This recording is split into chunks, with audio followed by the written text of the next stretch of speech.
Thank you. Well, I'm thrilled. My name is Margaret Myers. Let me start by introducing myself. I run the Asia and Latin America program here at the Inter-American Dialogue, and I'm so excited to welcome you all here to the dialogue for our fourth annual Japan Latin America Forum.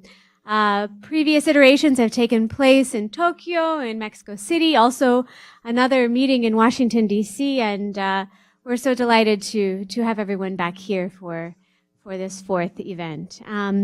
We co-host this event every year with the Japan Association of Latin America and the Caribbean, which I've just discovered is celebrating its 60th anniversary in just a matter of months. So we congratulate them on that tremendous achievement. This is a critical juncture in the Japan-Latin America relationship. Japan's engagement with Latin America has withstood political change and economic fluctuations over the course of many, many decades in the region. But the relationship is now facing, I would say, a series of new challenges, including on the trade front, and some economic uncertainty on both sides of the Pacific. That said, the Japanese government has been very clear about its interest in strengthening ties to the region through new policy, revised policy, which I think we'll hear about today in some depth. We'll also hear from a number of Japanese private sector representatives who've been kind enough to share their time with us, flying in from across Latin America and from Tokyo, to talk about their experiences in the Latin American region in a wide variety of different countries and their efforts to engage in new and often very innovative ways in a range of economic sectors. So we are pleased to feature some really very remarkable experts on various aspects of the Japan-Latin America relationship over the course of the afternoon. And we are able to do this in very large part due to generous contributions from our sponsors, specifically Mitsubishi Americas, Nippon Koei, PS Solutions Corporation, which is a subsidiary of SoftBank, ANA, and Prudential. So many thanks to all of our sponsors for your continued support of our work on the Japan-Latin America relationship. Allow me, all of that said, to welcome the first of our expert guests to offer some opening remarks. Carla Hills is Chair and CEO of Hills & Company, and for at least a couple more weeks is co-chair of the Board of Directors of the Inter-American Dialogue. She has been absolutely integral in shaping and growing this organization and many, many other organizations and businesses over her career, and especially as the nation's chief trade negotiator. Ambassador Hills, of course, developed and supported many of the trade and other linkages that have promoted the sort of cross-regional engagement that we've witnessed in recent decades. So it is a tremendous pleasure, as always, to welcome Ambassador Hills to offer some initial remarks on Japan-Latin America relations at present and into the future. So, Ambassador Hills, the podium is yours.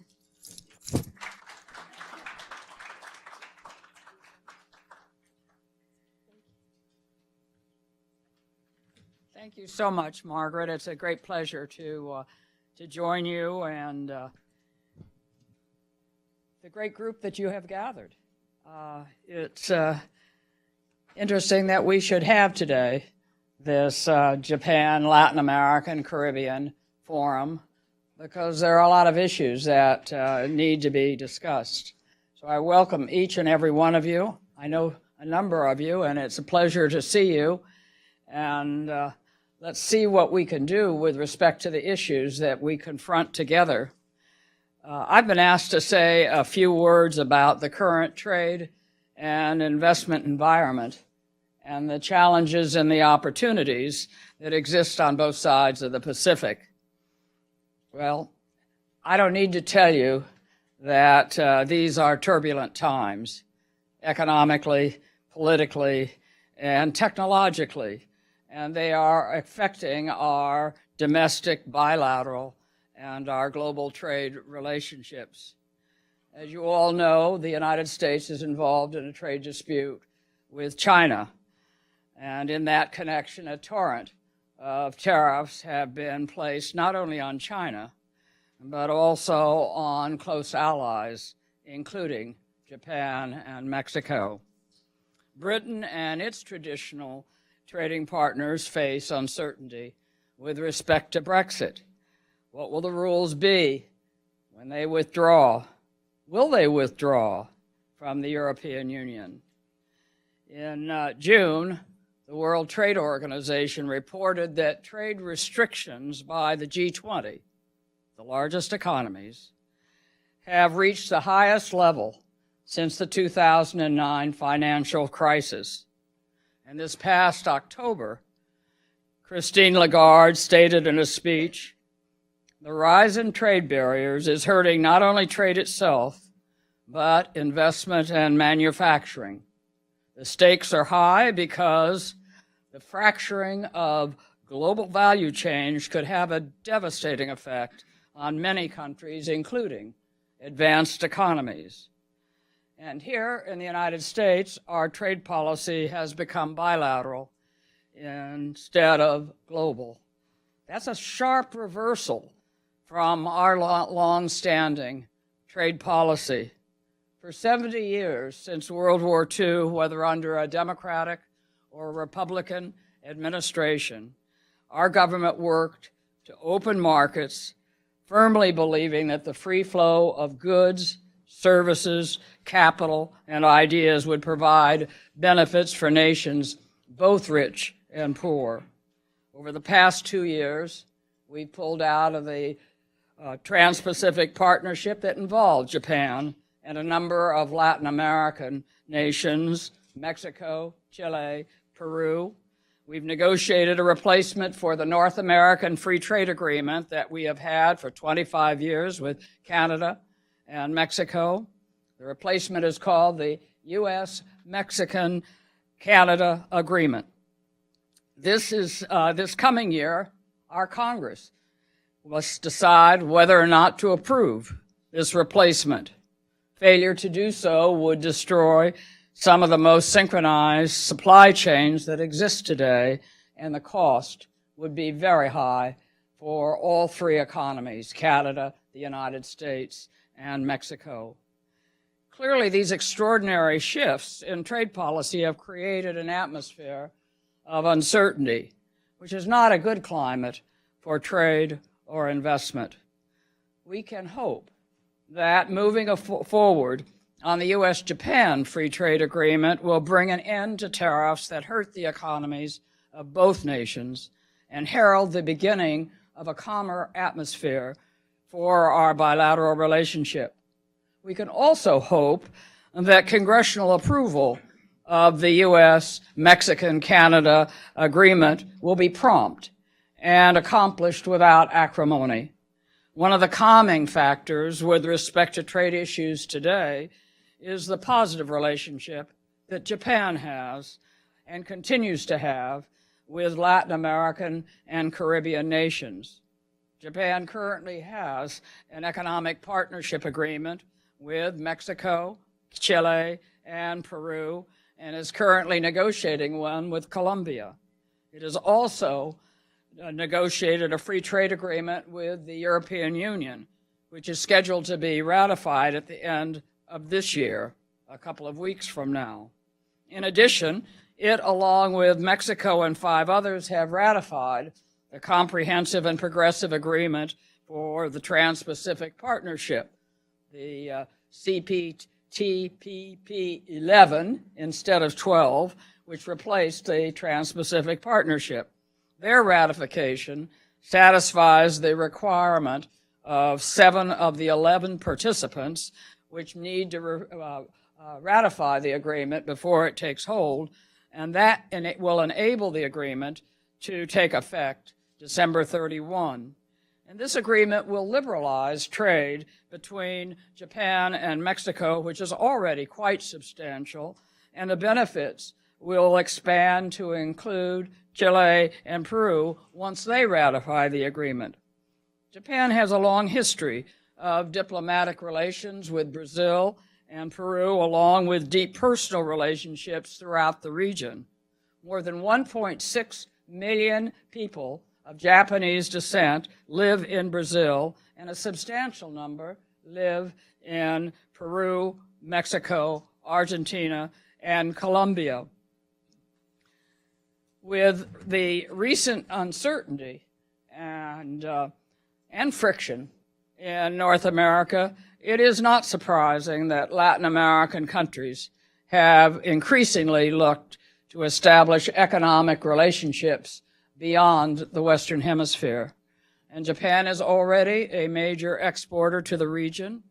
Much of what it sells is high technology and capital-intensive products that rarely compete with Latin American products, whether that competition is within Latin America or in third countries. Annual total trade grew 12% between 2002 and 2016 and is predicted to continue to grow as trade agreements with Japan continue to create new opportunity. As Professor Kachwar of the World Bank noted, the Japanese model in Latin America has three prongs: trade, investment, and official development assistance, and it has constructively used all three. Japan has created a partnership with the Inter-American Development Bank to support public-private partnerships in the region, often in connection with their investment. Japanese investors have put money into infrastructure, often with the participation of their government. Japan's constructive actions can serve as a model for the rest of the world at a time when the understanding and appreciation of open markets has declined. Expanding the relationship between Japan and Latin America and the Caribbean region will be a win-win accomplishment. Other governments will long for something similar. So I congratulate this forum and all of you who are in attendance. We are extremely grateful for the experts who have come and given their time and their expertise to share with us. And so I know you're going to have a terrific forum, and I thank you for including me. Takahiro Nakamae, Director General for Latin America and of the Latin American and Caribbean Bureau, Ministry of Foreign Affairs of Japan. I would like to express my deepest appreciation for inviting me to this precious event occasion. Special thanks to the Japan Association for Latin American and Caribbean and the Inter-American Dialogue for this opportunity. I am very excited to share with you some of my insights about the relationship between Japan and the Latin American and the Caribbean and our future prospects, and look forward to hearing your comments. As is well known, well, let me continue. How can I?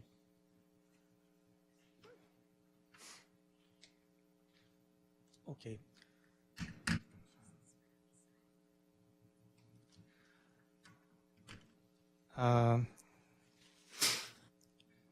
Let me continue my talks with this map on the screen.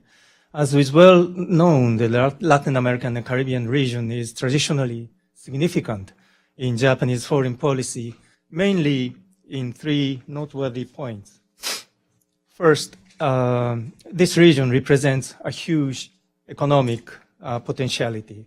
It's a land with vast supply of natural resources, a population of 600 million, and an already large but even promising market of $5.6 trillion. Second, Latin American and Caribbean is a group of countries with considerable influence in the international fora. This is a group of about 30 countries that share the ideals of democracy, rule of law, human rights, and market economy. And thirdly, Japan has a history of more than 100 years of diplomatic relations with Latin American and Caribbean countries. For a number of countries in the region, Japan is the oldest Asian partner. This gives us rich assets that make huge comparative advantages. The historical migration of Japanese citizens to the region forms today the largest Nikkei community in the world, with more than 2 million descendants now.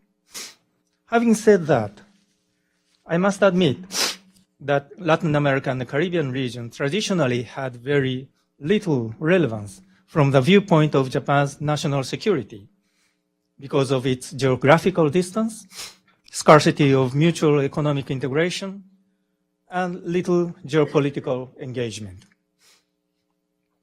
In recent years, however, this paradigm is making an important transformation. Main factors are the shift of the world's economic gravity to Asia-Pacific, more diverse and dynamic engagement by global powers in the region, and its own economic and social development. In response to this shift, the relations between Japan and the region are also changing. That is, more relative positioning of Japan's engagement in the region, as well as the diversification of diplomatic interests between Japan and the Latin American countries. Let me try to describe it more in specific terms. First, our economic relations are changing.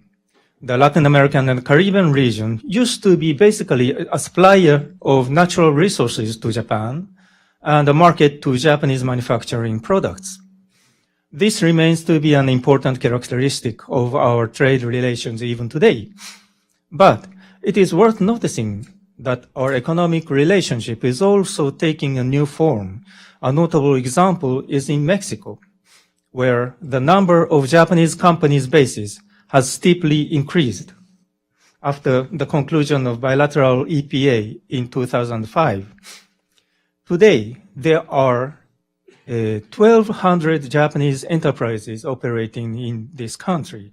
This is far larger a number than that of Japanese companies working in, for example, United Kingdom or South Korea. More importantly, Japan and Mexico have passed its traditional trade relations of mutual complementarity and are building global value chains with their view towards the global market. Second, our shared agenda is changing.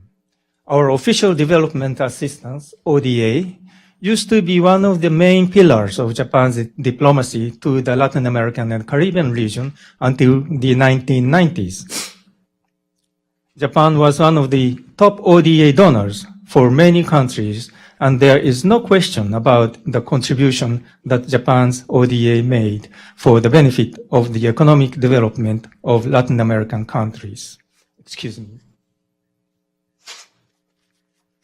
However, as the result of economic and social development during the last couple of decades, the traditional donor-recipient relations are no longer the dominant denominator of Japan's diplomacy with a number of the countries in the region. And with the development assistance that Japan continues, new policy requirements are taking the main role in it, such as disaster prevention, addressing social inequalities, and environmental issues, and so on.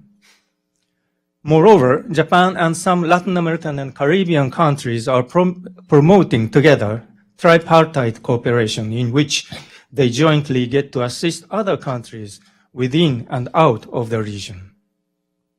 In the meantime, more and more a common agenda is taking the driving force of our diplomatic relationship in the international arena. Both are upholding free trade and multilateralism.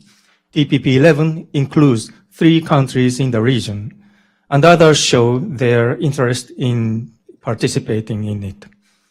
We collaborate in improving global governance, such as UN Security Council reform. We share common interests and concerns in global issues such as nuclear disarmament and climate change, and oftentimes we raise voices together. And thirdly, Japan is upgrading its engagement with Japanese migrants community.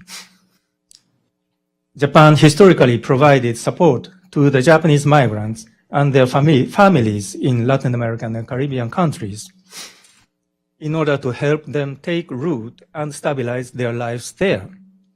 Today, their sixth generation descendants are being born, and they are deeply rooted in the local societies.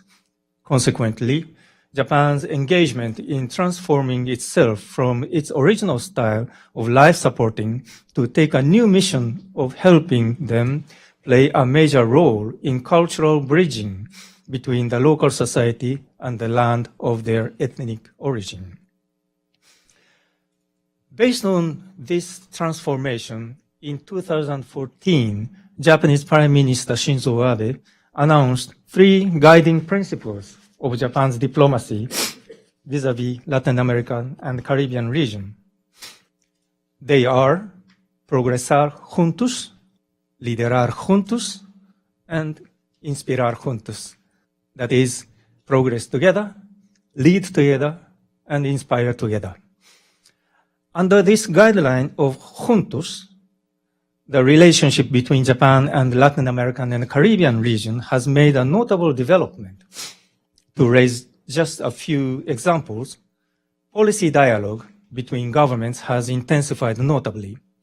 This year alone, the Japanese government made more than 70 visits of ministerial and vice ministerial level to the Latin American and Caribbean. Investment from Japan in Latin American and Caribbean has increased steeply. There are twice as many Japanese companies in the region as 5 years ago. Japan supports a major international role by Latin American and Caribbean countries. We support the willingness of Costa Rica, Argentina, Brazil, and Peru to join the OECD. Japan has intensified its effort to communication. Japan House Sao Paulo, a new facility of Japan's communication strategy, opened in May 2017, and since then, it received more than 1 million visitors in 18 months. On the basis of these achievements, and as Japan is proposing a new diplomatic role globally, Japan is now about to take a new initiative in the regional sphere.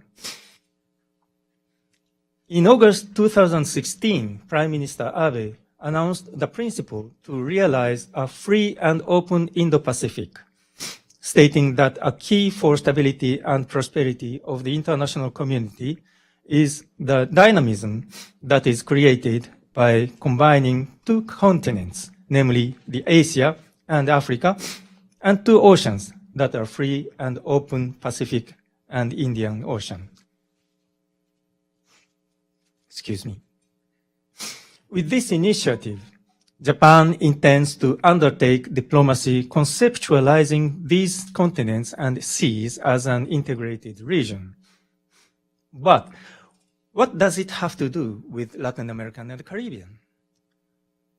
Well, as far as you try to think of it, looking at the map like this one that is familiar to you, it might be a bit difficult to get an idea. But if you see the map that we usually see in Japan, I think that will help you. This is the map usually used, world map usually used in Japan. And here you will see the Indian and Pacific Ocean in one place. In your case, in your map, it's separated, but in Japan, it's just one. We have some advantage in that sense. So Latin American and Caribbean is situated in the east end of the Pacific Ocean. Also, with the Strait of Magellan and the Panama Canal, this region is a major beneficiary of a free and open maritime order.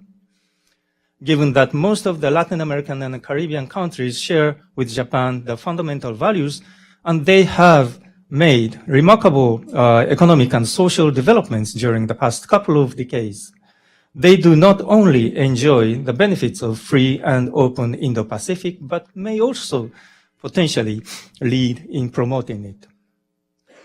A joint effort on this matter with interested countries in the region bears a huge possibility of fruitful results. We consider it important to start discussing future way of cooperation with interested countries of Latin America and Caribbean. On the basis of this, let me explain here the new proposal that Japan has recently made to guide its relations with the Latin American and Caribbean. During his visit to Argentina 2 weeks ago, the Prime Minister Abe announced an initiative to enhance connectivity between Japan and the Latin American and Caribbean. This intends to recapitulate the fruits gained in bilateral relations with the idea of juntos and to take our cooperation to a new height in the region as a whole. In this initiative, Japan proposes to Latin American and Caribbean partners that both, first, progress together in connectivity of economies by enhancing free and open economic system. Second, lead together towards connectivity of values based on rule-based multilateralism. And third, inspire together in connectivity of wisdom with the aim of achieving SDGs, Sustainable Development Goals. Japan wishes to promote its diplomacy based on the 3 pillars of connectivity of economies, values, and wisdom. Regarding the connectivity of economies, Japan wishes to confirm with the Latin American and Caribbean countries their commitment to free trade and a free and open international economic system. We witness the entry into force of TPP-11 and continuous efforts by Latin American and Caribbean countries in favor of consolidating the free trade regime. Also, in addressing the infrastructure need in the region, Japanese government will explore the possibility to mobilize public and private resources to promote the development of quality infrastructure in collaboration with public agencies such as Japan International Cooperation Agency, Japan Bank of International Cooperation, and Nippon Export and Investment Insurance. Promoting matching between corporations, including small and medium enterprises, is also an important agenda. As for the connectivity of values, both Japan and the Latin American and Caribbean countries have achieved development relying on the rule-based international order, and we share the responsibility of defending it. Collaboration with the countries in the region in protecting and promoting a free and open rule-based maritime order is a very important and promising effort in this context. For its purpose, an enhanced policy dialogue is essential. It may also be a possibility of future cooperation in improving maritime law enforcement capabilities of the region. As regards the connectivity of wisdom, Latin American and Caribbean countries are also facing or will be facing relevant challenges such as natural disasters, aging society, or environmental and urban problems. Japan, with its experience, is promoting SDGs based on the principle of human security. Japan may contribute by proposing solutions for these challenges with its experiences and know-hows, such as innovation of industry, government, academia collaboration, and human resources development. Japan will study the possibility of providing assistance to suit countries' needs, like overcoming vulnerability to natural disaster, putting behind height of GNI per capita in a nod to the fact that there will be more ODA graduate countries in the future. I would like to conclude my presentation by saying that this initiative of connectivity is not meant to take part in free and open Indo-Pacific directly. But it is naturally understood that they very much share the common ground of values and ideas. I would like to highlight also that through these three enhanced connectivity, Japan wishes to proceed together with Latin American and Caribbean countries towards a major role in the global community as free, democratic, and responsible players. Thank you very much for your attention. Hello? Yeah. Good afternoon, everyone. It's a pleasure to be back to this Japan Latin America Forum. I always appreciate the invitation, and it's really an honor to share the stage with Director General Nakamae. Thank you so much for a very insightful, comprehensive presentation. And to be doing this as you're battling a cold, I think that's double merit. So thank you so much. So I think it was really striking from your presentation. You made the point of both how long back relations between Japan and Latin America go, but also how dynamic they are. And that some of the established patterns, say, on international trade, where you had vertical trade, or the donor-recipient relationship has evolved, and now you have deeper forms of economic integration, and Japan and Latin American countries actually working together to solve some issues at the global stage. So I would like to ask you some questions, Director General Nakamae, that focus precisely on the factors for change and the horizon of possibilities. How far can we imagine this relationship will go? And if I'm going to focus on drivers of change in Japan-Latin America relations, I think the place to start actually is with Japan, in the sense that it's been very interesting to watch in the past few years how Japan has been able to articulate a much more proactive diplomacy, certainly in the economic field, but in other arenas as well. And the question then is, how did this come about? What changed in Japan that allowed for that more strategic, deliberate articulation of a foreign policy, but also what changed in Japan's external environment that made Japan step up in its diplomatic efforts? Thank you very much. Yes, quite so. Recent years, Japan's diplomatic activities has been very much outgoing and very much dynamic.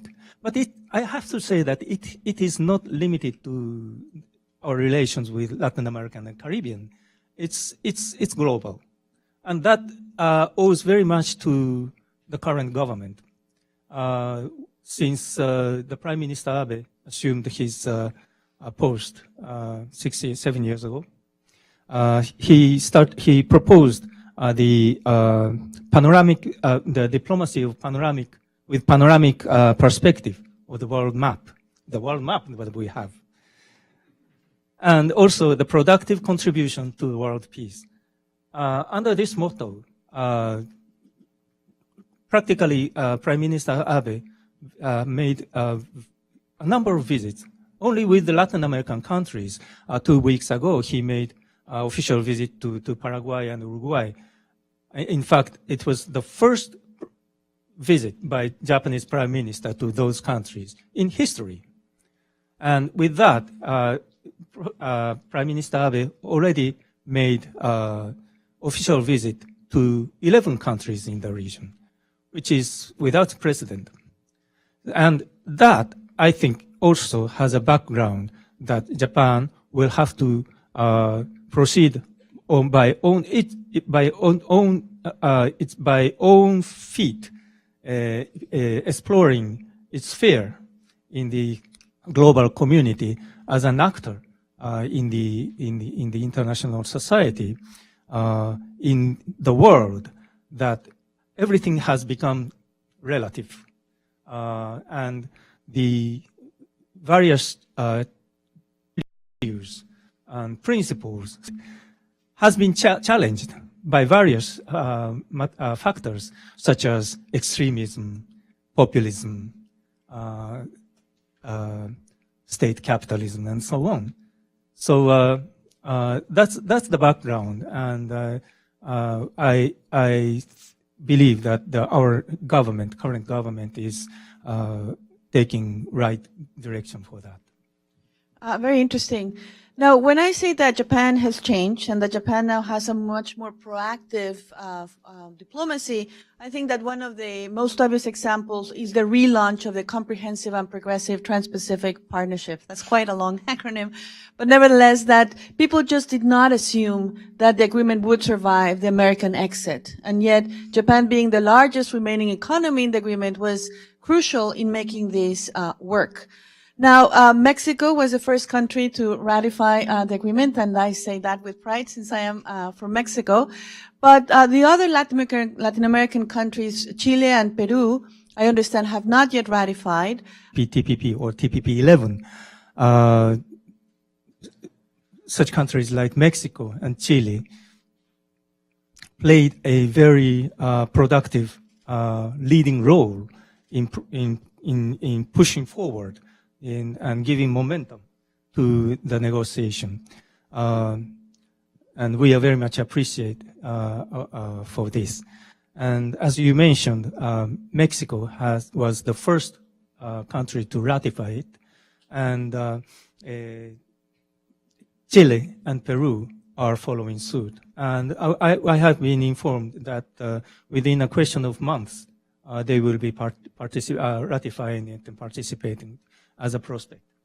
And yes, you are right in mentioning that CPTPP, despite its naming, has no regional restrictions. Such countries like now openly express their interest in participating. Such countries like Thailand, or even United Kingdom. And when Foreign Minister Kono made a tour in Brazil, and why not participate in TPP? Yes, we all know that the previous government of President Santos presented formally its willingness to participate in CPTPP. In August, Foreign Minister Kono made an official visit to Bogota and had conversation with President Duque, Ivan Duque. And President mentioned that he would prefer continuing negotiation of bilateral EPA rather than directly participating CPTPP. Well, it's their sovereign decision, so we take it as mentioned, and we work on it together, and we will see what happens. Thank you. Now I want to bring more the role of the private sector in Japan-Latin America relations. Again, touching on an element of your presentation, you mentioned how transformative have been Japanese manufacturing investments in the region, particularly in Mexico.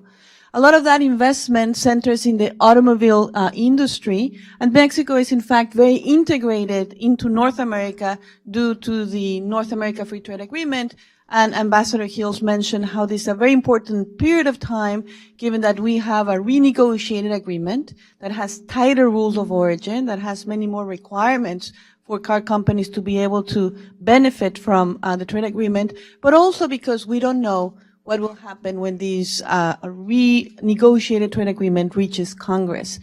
So what is your impression, Director General, about how this changing landscape with the United States now pushing for this renegotiation, with, Congress maybe taking a very hard look, and we don't know what will happen with the agreement. How do you think that will impact Japanese investment in Mexico, given the growing uncertainty? Thank you. Yes, as I mentioned, there are 1,200 Japanese enterprises active in Mexico.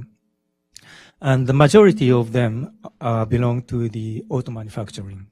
Currently, there are 4 manufacturers operating in Mexico, namely Nissan, with the longest history of operation there, and then followed by Honda, Mazda, and Toyota. And with these companies, Japanese government have been very much closely and carefully following the negotiation of NAFTA, resulting in USMCA. Foreign Minister Kono made a visit to Mexico twice this year and had meeting with Foreign Secretary Videgaray, and at that time, Foreign Secretary designate Mr. Ebrard, and also met with the President Peña Nieto and President-elect López Obrador. And in each of the meetings, one of the major issue was to express our interest and to a certain extent our concern as for the outcome of the negotiation of NAFTA, in the sense that the result should not affect the interest of Japanese companies invested in Mexico. As I mentioned, we have come building a very good model of economic integration and cooperation between Japan and Mexico. So we didn't want to see it seriously affected. And both the government, previous government, and the incoming government promised their due attention to the interest of Japanese manufacturers. Of course, above all, the rule of origin clauses will be the most affecting part of the agreement, maybe for the manufacturers. And as I understand, it might differ according to each one of the manufacturers, depending on the style of their operation or the amount of investment both in Mexico and the United States. But to some extent, we see that possibility of manufacturers exporting with the possibility as an option of whether to export with the most favored nation tariffs, or moving the plants, or seeking other markets for their products. That kind of shift of strategy is said to be necessary, but we have to see. We have to wait for this agreement to be ratified and put into force, and it should be observed to the details of the agreement. Thank you. So if I can now pivot to talk about this new initiative that you described that the Prime Minister just announced 2 weeks ago at the G20, the connectivity agenda. So far, the questions I've been asking you, Director General, mostly on the trade front, but we know that connectivity depends not only on opening markets, but also in infrastructure finance, which is actually an area of very active diplomacy on Japan's part. As you know, Japan has the Quality Infrastructure Fund. It is now talking about teaming up with like-minded countries as part of the Indo-Pacific strategy. The fact that the United States passed the BUILD Act and is going to launch into the International Finance Development Corporation signals that this will be indeed an area of great activism on the part of Japan. But then this brings me to my question. As you mentioned also in your remarks, you've said that relations between Japan and Latin America are long-standing, but that Latin America has never been a national security priority for Japan, and geography matters. So in this area, in this time of competing priorities for Japan, what can be done to make sure that Latin America's needs for infrastructure finance are also met with ample resources and participation from Japan? Well, yes, as I mentioned, Latin American and Caribbean region used to have very little significance as to the Japanese national security. But as I mentioned during my presentation, I think this is it's coming to change to some certain extent. The geography, as for geography, it's being overcome by technologies and communications. And for the market, with this globalization, the commodities are being traded globally. So although not all the soybeans produced in Cerrado are not imported to Japan, but it also affects Japan's food security issues. So it comes multiple ways, but it comes to affect the national security of Japan. So first thing is that we have to get aware of that. One of my businesses, I think, is to raise the awareness of this in the public opinion of Japan, and as well as in the Latin American and Caribbean.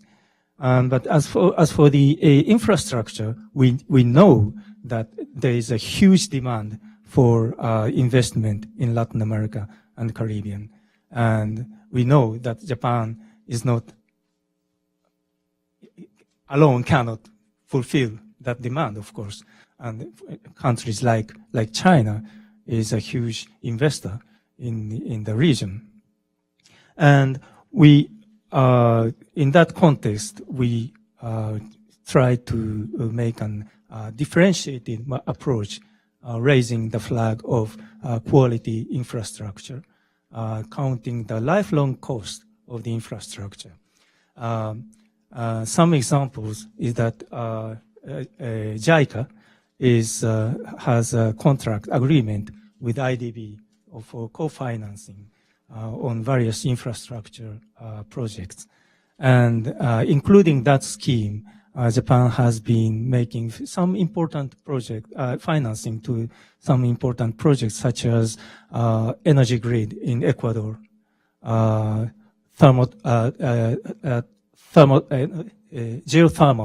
geothermal plants in Costa Rica, for example.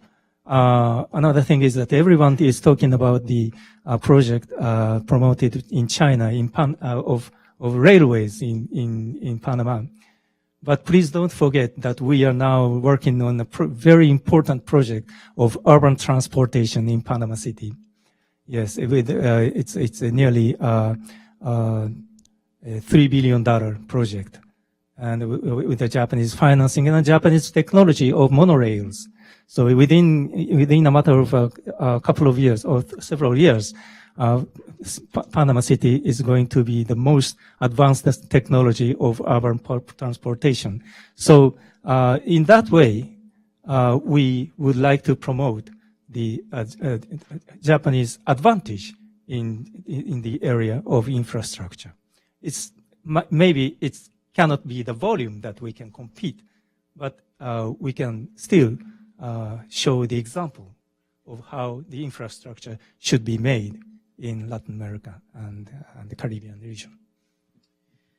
So my next question is, how will the geopolitical challenges associated with a free and open Indo-Pacific strategy play out when we think about Japan's engagement in Latin America? And when I say geopolitical challenges, what I have in mind is mostly that you have a United States that has a different attitude in its international role, that's becoming more defensive on trade, that's opting for bilateralism instead of multilateralism. And you also have a China that is using its growing economic clout to also exert more influence in international politics.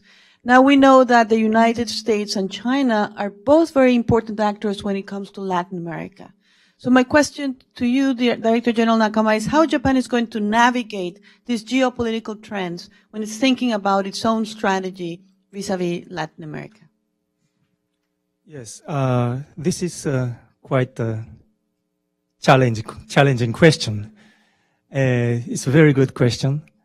And one thing that I might mention is that recently, it's a very common saying is that recently, particularly with the current administration, the United States has been retreating from its engagement globally, and countries like China or Russia are filling its vacuum.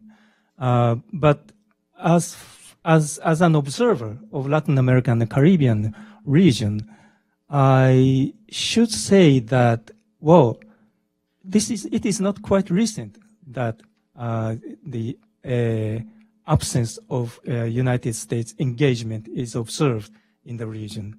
I think from the beginning of the century,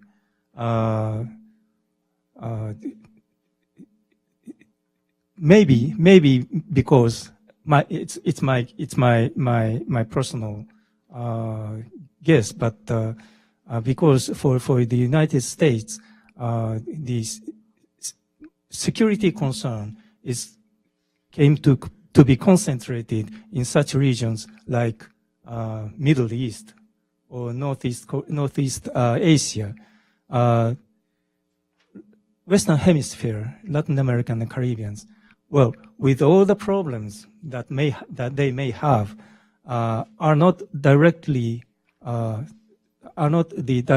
priority of United States security concern.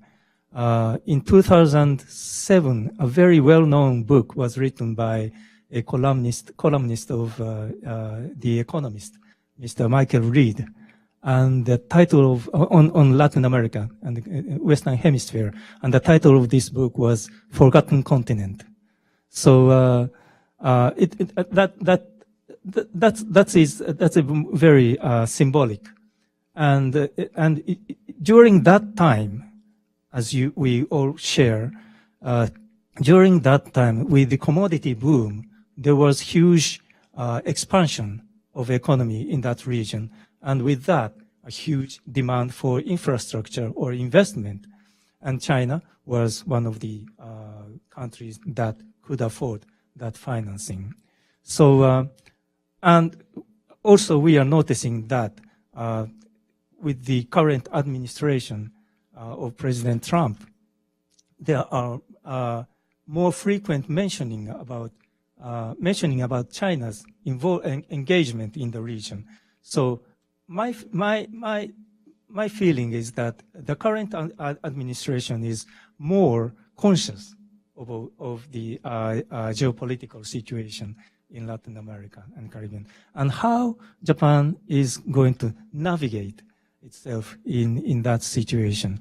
Well, as our asset is that, as I mentioned, that the fact that Japan has the longest history of relations with the majority of the countries in the region, and a huge asset of Japanese immigration to the region is the base of mutual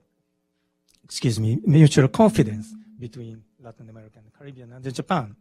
And on the basis of that, I think we can make a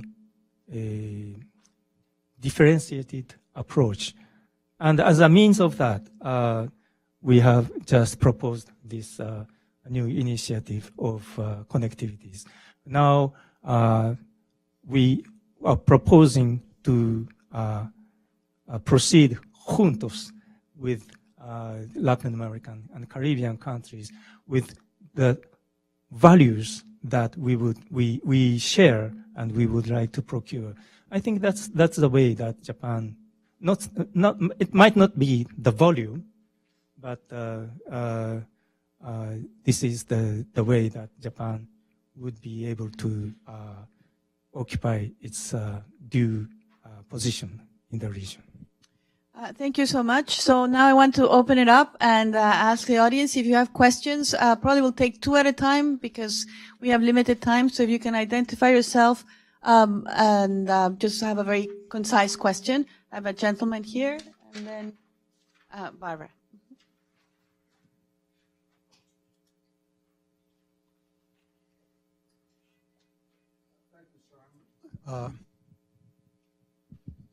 Thank you. I'm Leon Weintraub, a retired member of the U.S. Foreign Service. I'd like to ask you as one diplomat to another diplomat. I noticed you named a number of countries in Latin America. For obvious reasons, you did not name Venezuela. Assuming that Japan, maybe my assumption is wrong, but you can correct me, assuming Japan would like to see Venezuela take moves in the direction of a restoration of democracy, the protection of human rights, a market economy, is Japan currently trying to affect some changes on its own? Or are you simply withdrawing from trying to influence the decision? It's not a major factor? Or are you trying to maybe influence the United States, perhaps taking a back seat, but trying to work with the American administration?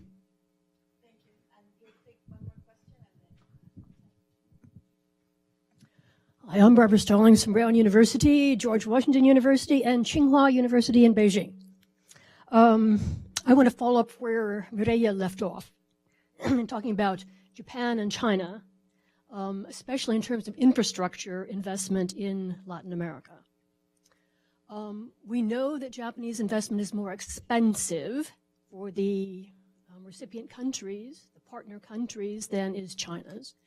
And one of the things that people are very concerned about is how China is financing their infrastructure investment with large loans, which the countries themselves may not be able to deal with. How is Japan financing its infrastructure investment? And are you also concerned about debt issues in these countries?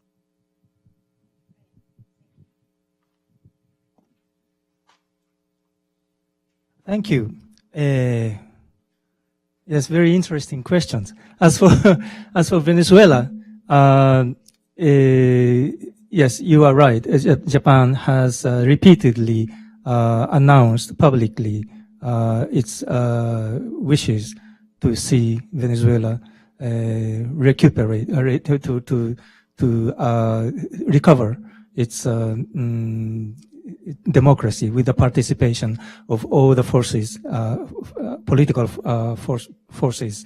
And we are also pointing out that the situation with the migration of Venezuelans to neighboring countries, the situation is taking a regional dimension.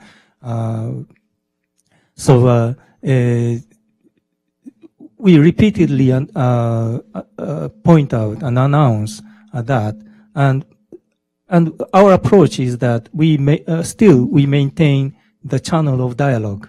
We have our ambassadors, our ambassador in Caracas. We have a dialogue channel with Venezuelan ambassador in Tokyo. And I think Venezuelan government is assuming as beneficial to maintain this channel. And I think it's in a way, we are not imposing any specific sanctions to Venezuela, but through these channels, we manifestly are expressing our position. Sometimes they don't like it, but we know that we have to do it.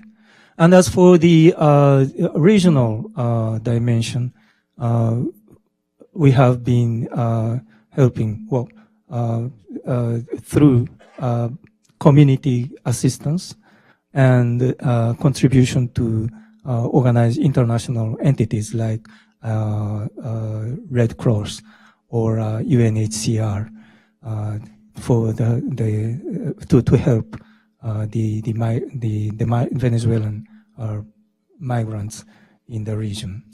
This is the side that we are keeping. As for the Japan-China relations and the infrastructure, yes, you are right that our infrastructure is a bit expensive. Is expensive, but we are arguing the lifelong cost. Perhaps the startup cost of constructing might be more costly, but we argue that the lifelong cost, including the maintenance and the durability of the infrastructure, our infrastructure, makes the lifelong cost rather reasonable. And that is really our experience with our work of infrastructure. And so we believe in that, and we are promoting that. And as for the Chinese approach to infrastructure in the region, well, I am not in position of doing comments on on Chinese project, but when it comes to the project like Belt and Road Initiative, the position of Japanese government is that any infrastructure or project or initiative of such kind should abide by international standards such as transparency, openness, and fiscal sustainability. Well, we have several entities that do the financing. JICA is doing the very concessionary ODA type financing, and Japan Bank of International Cooperation is also very active in financing the infrastructure and other projects. We have time for one more question, provided it's very concise and short. Just if you sorry. permit me 10 seconds. And if the Japanese agencies do financing, we always keep very keen about the financial sustainability, financial soundness of the recipient countries.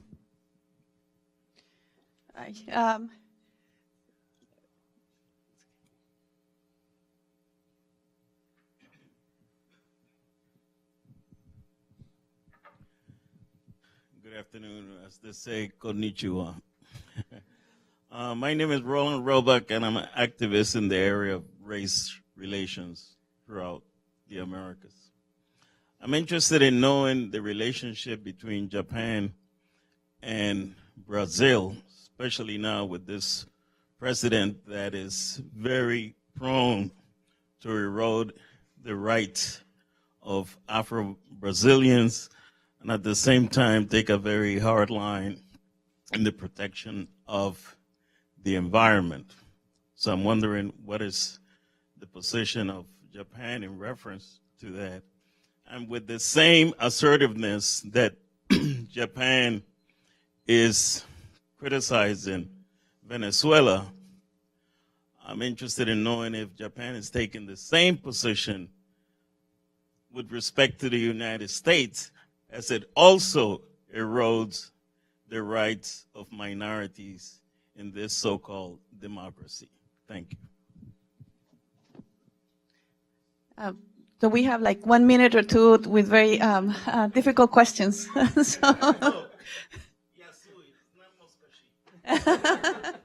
Thank you very much. 日本語でもいいし。 It's very, very interesting questions. As for our relations with Brazil, well, this year, both countries celebrate 110th anniversary of Japanese immigration to Brazil. 3 years ago, Japan and Brazil celebrated 120 years of diplomatic relations. We have long history of relations on the basis of mutual confidence.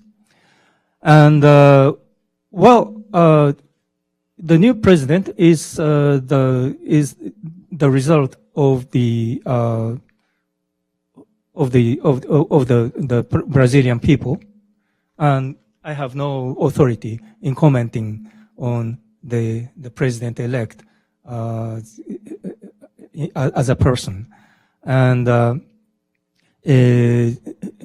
moreover, he has not assumed his post yet. So I think it's a bit premature to make on comments, but of what he declares to do when he takes office. But our position in international fora on environment issues and human rights is very clear, and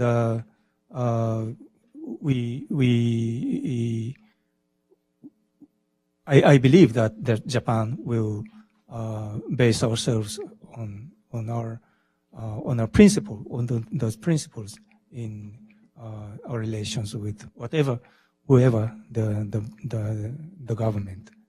As for Venezuela,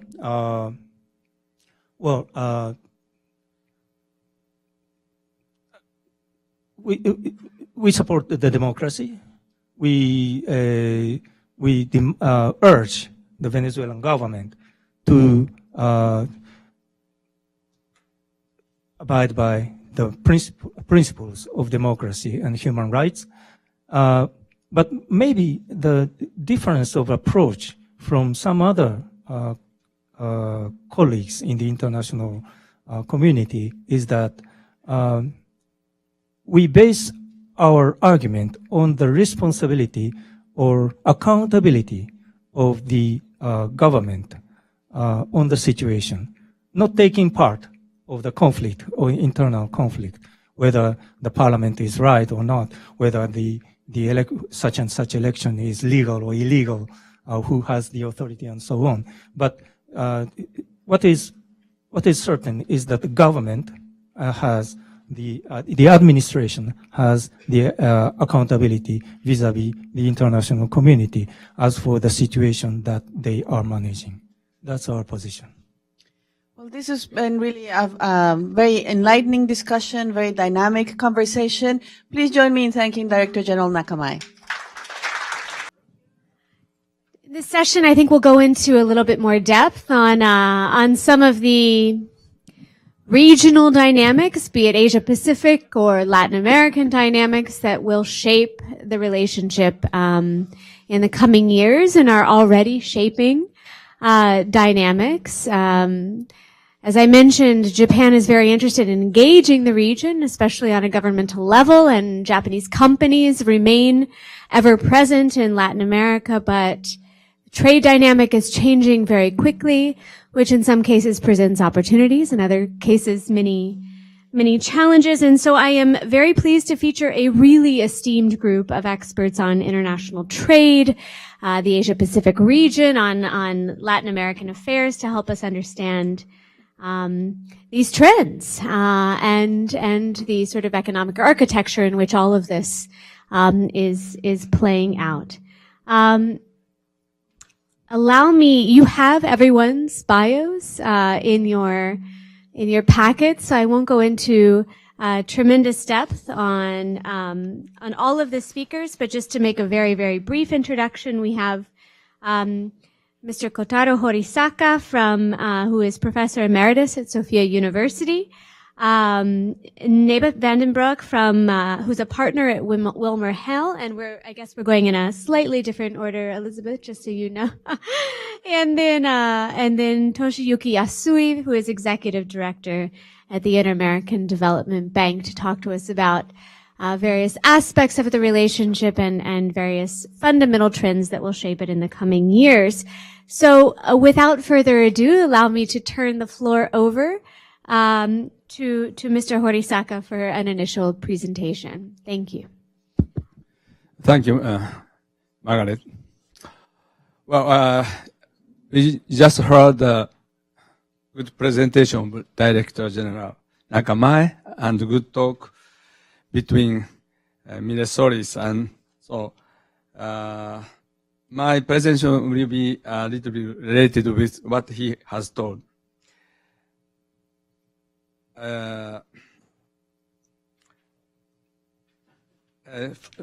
From now on, I will say, instead of Latin America and Caribbean, I will say just LAC countries. In Nakama's talk, he mentioned three juntos, or three togethers, principles and its extension version of enhancing connectivities. It is these juntos that I want to discuss in this panel, rather historical perspective. I believe that the three juntos represent a clear and, if I may say so, historic message on the part of Japanese diplomacy in terms of the country's intention to construct a firm and lasting relationship with the LAC region. As a journalist and researcher, I have spent many years following development in the LAC region and watching Japan's diplomatic interaction with the region. And perhaps this is something that some of you may have felt as well. But personally, and I apologize to Nakamai-san, he's not here anymore. I've often been frustrated by the Japanese government's public diplomacies. One of the reasons for this frustration, I think, has been the lack of a clear message from Japan about what it wanted to achieve. For example, under the present constitution enacted after World War II, Japan has declared to the world its renunciation of war and dedicated to the path of peace-loving nation. This is a common consensus among the people of Japan about this purpose. But Japan's location in the difficult geopolitical region of the Far East means that inevitably some of Japan's diplomatic statements must be restrained and cautious. Considering that the region is a home to many neighboring countries that have undergone remarkable growth in recent decades, it would have been preferable if regional integration along the lines of NAFTA or old NAFTA, Mercosur over the Pacific Alliance had been formed sooner. But this did not happen. This reflects also the difficulty of our location in Far East. However, looking at the economic diplomacy of Abe government recently, I'm reminded of the lines in the Bible. The last shall be first and the first last. The TPP-11 agreement will come into force by the end of this year. Furthermore, the Japan-EU Economic Partnership Agreement has been signed and is expected to enter into force next March.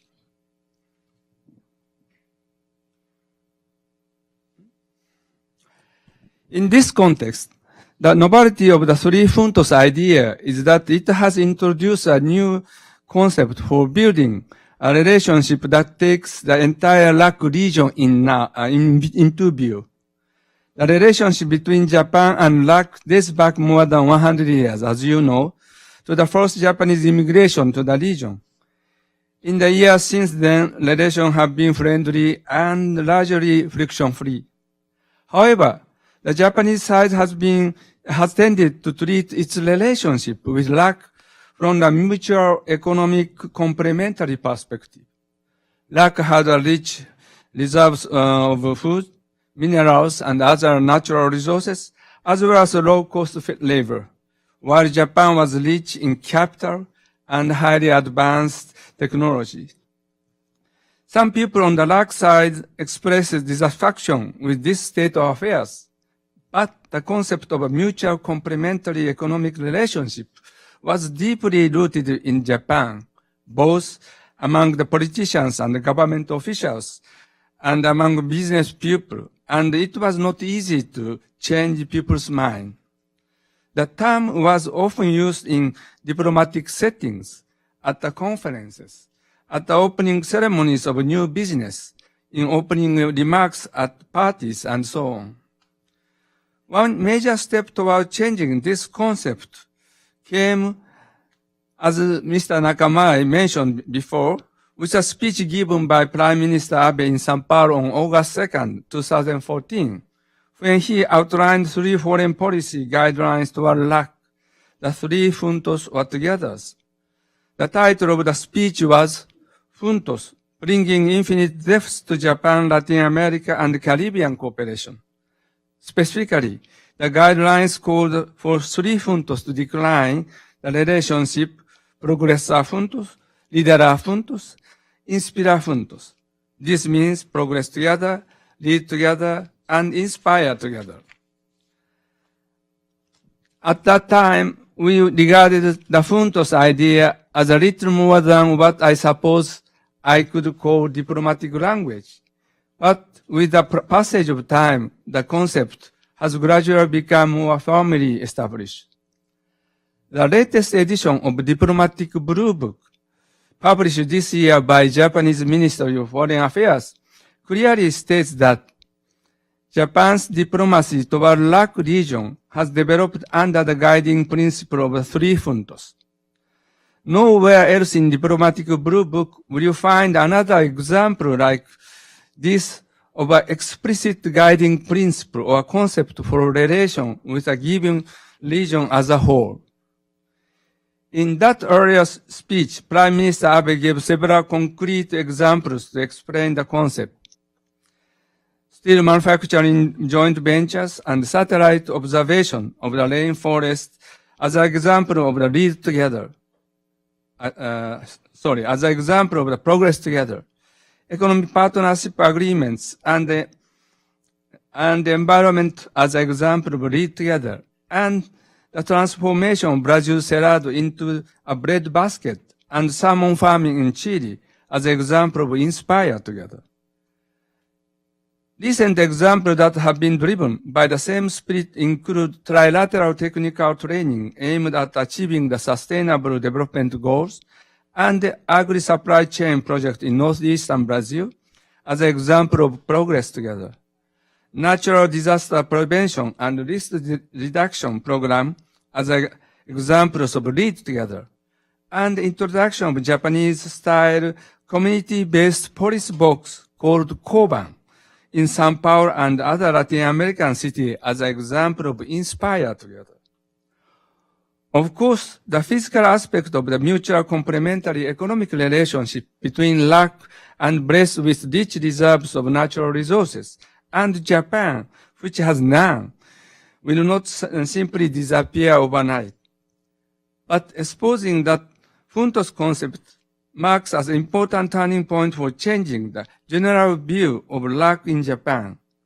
In the past, there has been a tendency to regard the relationship in terms of North-South relations or simply as a relations between an advanced economy and developing and region of developing economies. I would suggest three factors to explain why we have reached the turning point.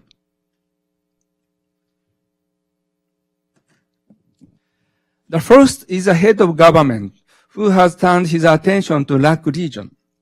Prime Minister Abe has advocated diplomacy with a bird's eye view of the globe and has been an enthusiastic visitor to various countries around the world.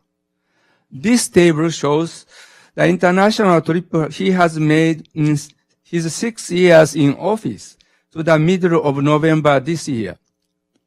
If we include the repeat visit he has made to certain countries and regions, the cumulative number he has visited is 153, or an average of 25 a year.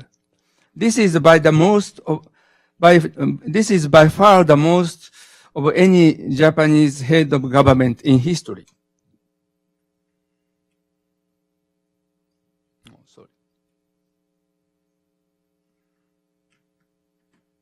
Did I show the another table? Yeah.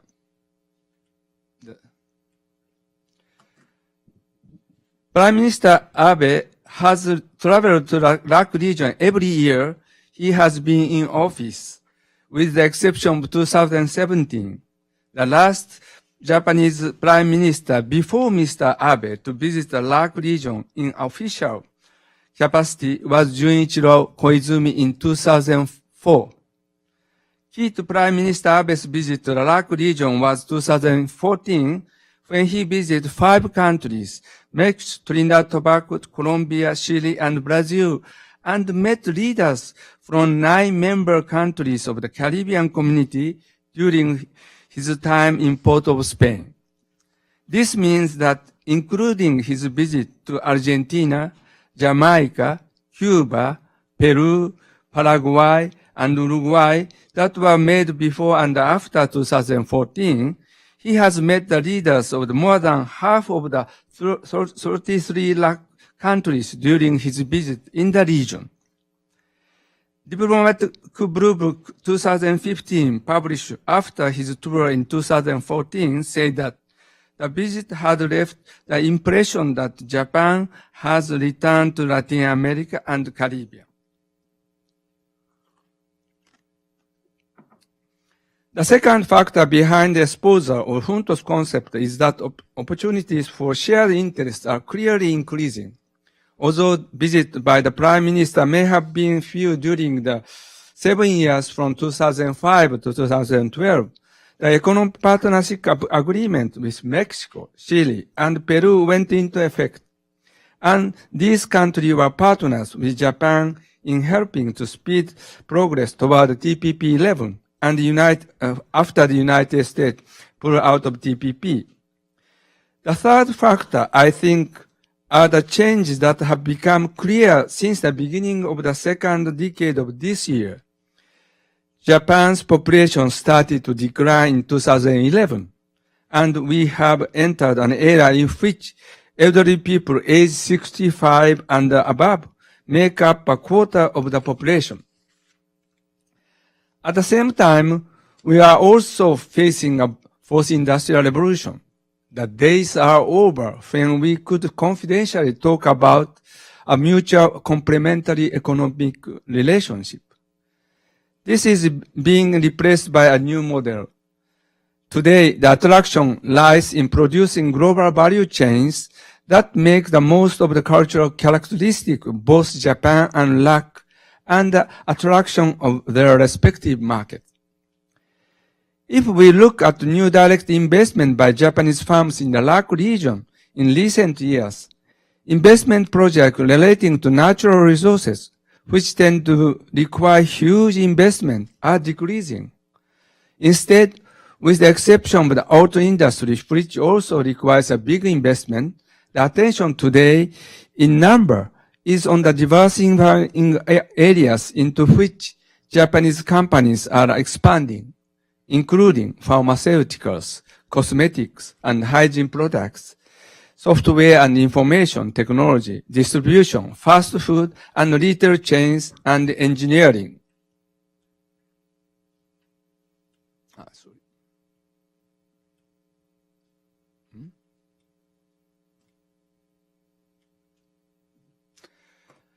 In May last year, the Japanese government opened the world's first ever Japan House in São Paulo. Mr. Nakamae was closely involved in this initiative as a Consul General in São Paulo. Japan House differs from the cultural facility that have existed in the past, which have tended to display a rather traditional stereotypical image of Japan. The new Japan House showcases a cutting-edge contemporary vision of Japan. Even Japanese people who visit are likely to feel surprised by the innovative way in which the things we possess in Japan can be put on display. The facility has already attracted more than 1 million visitors in the space of 1 year and 3 months. I believe that the efforts like this will provide a true basis for carrying forward the Juntos concept. Considering the social and cultural diversity of the LAC region, I personally believe the best way to carry the concept forward would be to place inspire together first, followed by lead together and progress together in that order. Thank you.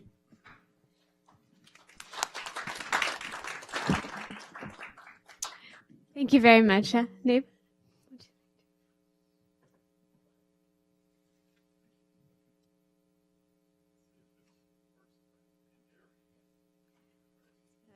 Brute force situation.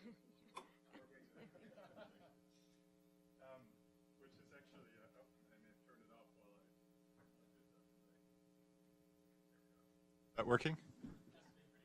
Has to be pretty close. Is it this good? Perfect. So brute force may actually be a term that is relatively appropriate for what I'm going to be talking about. I think I'm maybe going to surprise you a little bit, because most of what I'm going to talk about, in a way, is not about Japan and Latin America and the Caribbean, and yet in another way it really is. I'm going to talk a little bit about what I think are probably the two elephants in the room in terms of this relationship. And those two elephants in the room are geopolitics, global geopolitics, and the US-China relationship. So, the title of our session here is Riding the Political Tide. So what's happening globally? When I think about what's happening globally, and we talk about this to a lot of our clients these days, because I'm a trade lawyer and there's some turmoil in the trade world, as you may have noticed. We talk about four things that are really at the basis of everything we're seeing now in the trade world and in geopolitics. One is that over the past number of years, globalization combined with a very, very low rate environment has benefited capital over labor, and their combination has led to economic and political unrest and populism in the US, in Europe, and in lots of other places around the world. You all know a lot more about Latin America than I do, but I think there are places in Latin America where we see the same thing. The second thing is the rise of China, and at the same time the relative decline of the United States and of Western Europe and of the developed world in general. And resulting from that also the return of multipolarity, and a return really of geopolitics and geoeconomics in a way that we hadn't seen for quite a while. Some people talk about this as a shift from what has been a much more cooperative environment to a zero-sum international environment on trade issues, on geopolitical issues, on economics. The third issue is technological disruption. And technology really has fundamentally changed competitive dynamics. It's fundamentally intertwined now with political and geopolitical and geoeconomic issues. It's quickly getting ahead of the labor market around the world, and it's reshaping geoeconomic and geopolitical competition as well. We see this. I was just before coming here, I was in a conversation with a client, a Japanese company, in fact, talking about what's happening in the United States right now in terms of export control developments. One of the reasons that there is so much focus on control over technology that may go to China or to other countries that are of concern to the US administration is that technological shift and how important technology has become to the geopolitical power dynamics. And then the fourth issue is rapid changes in information dissemination and in the media. And these are resulting in a lot more rapid spread of speculation and sort of momentum politics. And we see this all around us, of course. Every tweet that the president sends out, the markets go up or they go down and they go up again half an hour later. And everybody is talking about it. And again, it's not just a US issue. This is a global issue. So what does that mean? Well, again, what we tell our clients is one thing that means is this is a period of serious disruption and serious volatility. And that's probably going to be around for a while. The second thing we tell people is one of the things we're really seeing as a result of these developments and as a result of how we're all trying to respond to them is a return of the state. We see that in the US. We see that obviously in China.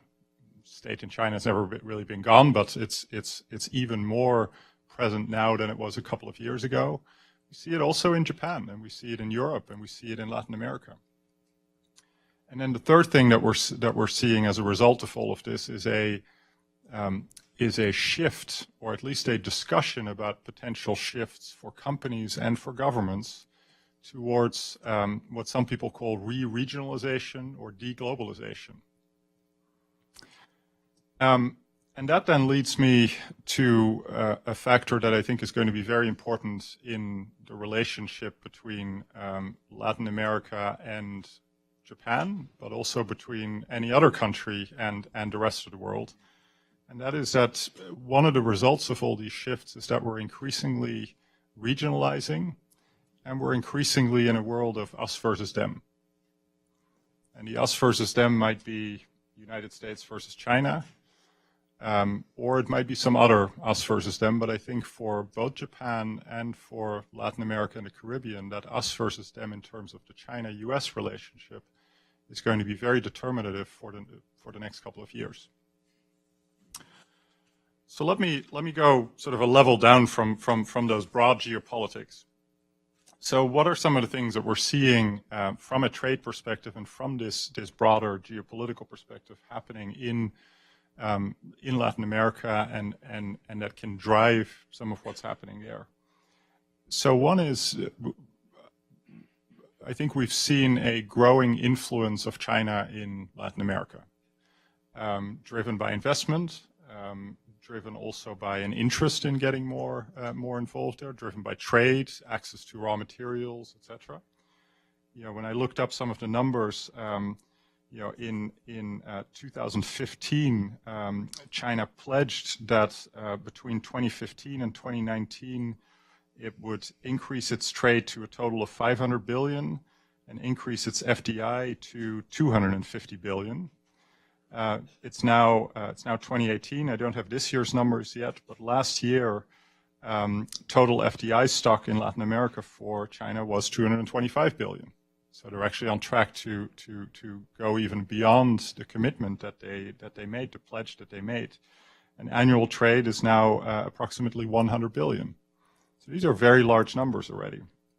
And what's interesting is some of that is also increasingly higher value goods. And we heard Ambassador Nakamai earlier talk about some of the infrastructure trade and investment that China is doing, etc. Then we have the China-US trade war.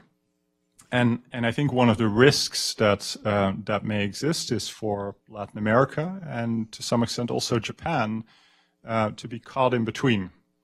You know, I think one kind of key question for both of these for both Latin America and the Caribbean and for Japan to ask itself is, you know, how do you avoid that you end up kind of in the situation Canada was in this past week, right, where you're caught between the U.S. and China and you don't really have a good way out. There's nothing you can do that's going to make both of them happy.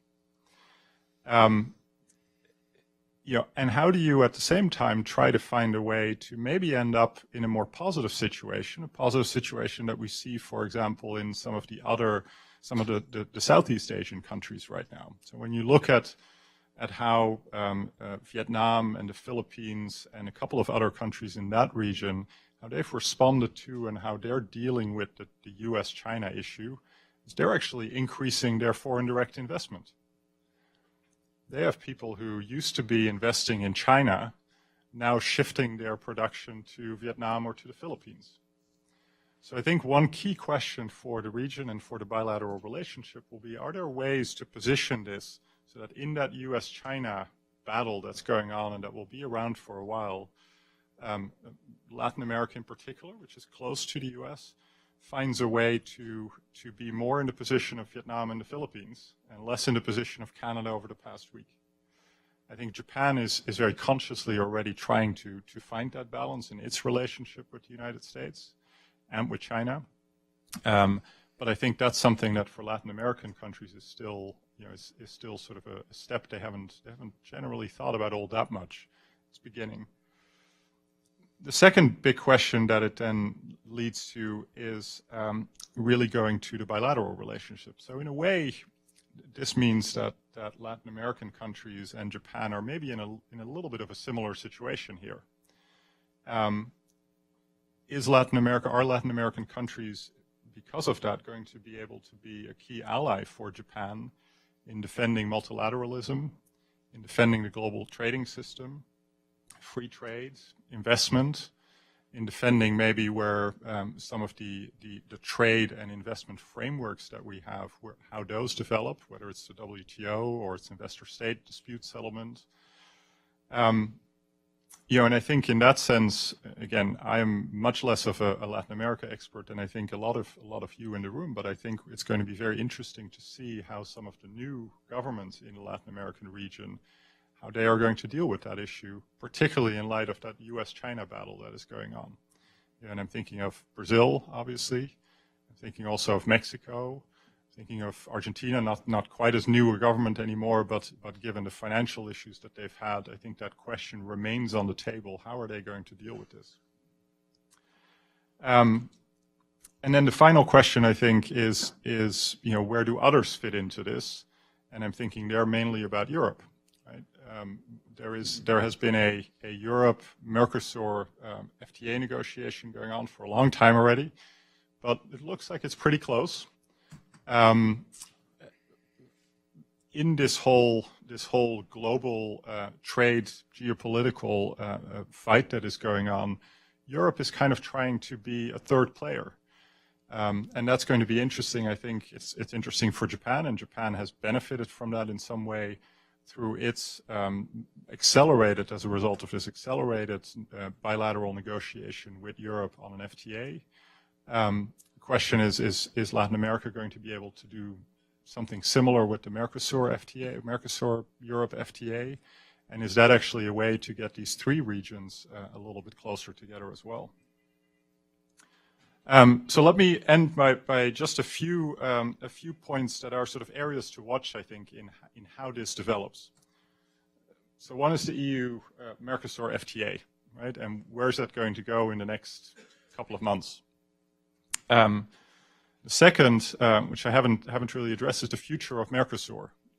In my conversations with government officials from Argentina, when the government came into place there, they were asking about, how are we going to deal with this, because we can't really negotiate bilaterally given our constraints on the Mercosur, but we kind of want to. At the time, the big problem was Brazil. At least that was Argentina's view. Now we have the new government in Brazil asking the exact same question. How can we negotiate bilaterally? We might want to negotiate bilaterally with the US, but we can't do it under Mercosur. So one of the things I see developing here is there may actually be some shift in how that's discussed within Mercosur in these next couple of months as the new Brazilian government takes office. The third issue relating to that, third sort of area to watch, is Brazil-US collaboration, which I think in many ways is going to be a significant driver for the region. And there are a lot of overtures being made there already by both sides to work together a lot more closely. I think the administration here and the incoming government in Brazil have a number of existing links.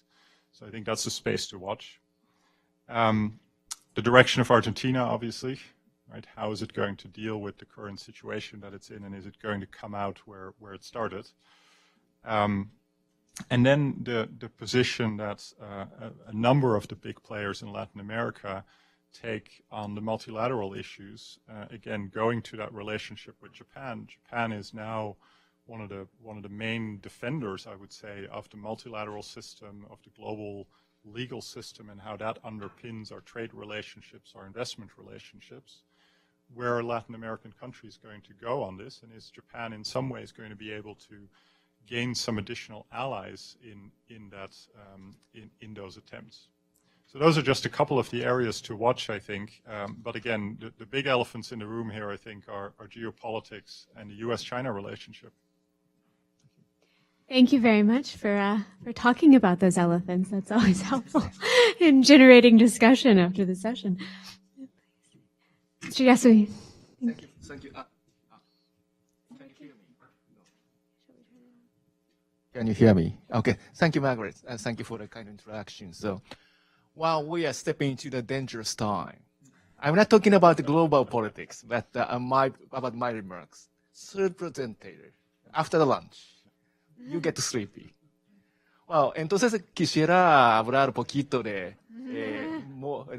más felicidad, como el tema de innovación. Hablamos un poquito sobre the tema de innovación. I want to talk about innovation. This is a happier project and happier topics. And so I think it's very well aligned to your topics like multilaterals. I'm working for one of the international organizations based in Washington DC here, which is named the Inter American Development Bank, one of the multilateral agency to develop the extended development assistance to the region. And so I want to say some word about why Japan is collaborating for co-creation and social innovation in RAC regions. I prepared something to slide here, so shall we see together and think about that together, please. Oh, it doesn't work. Okay, thank you. No. Okay, thank you very much. Yeah. Just 2 words, if I can describe the relation with Japan and the RAC region collaboration, is down to the earth and from the earth. These 2 words signifies the collaboration between Japan and the RAC region for nearly 2 centuries. As I said, the immigrants first arrived in the RAC region in 1893. The first immigrant was 183 Japanese who came from Hawaii to Guatemala. And since then, immigrants tied very strongly with the people in the RAC region. And they, thanks to their hard labor, the image of the Japanese immigrant get very solid, sincere, and it was a hardship. And, they got very good impression from the local people there. For example, there's a expression in the Portuguese, Japonês garantido. It's 120% guaranteed. It's like a Japanese. It's a very honored word. So since then, the 2 million Japanese descendants in the RAC region contribute to the development of that countries very much.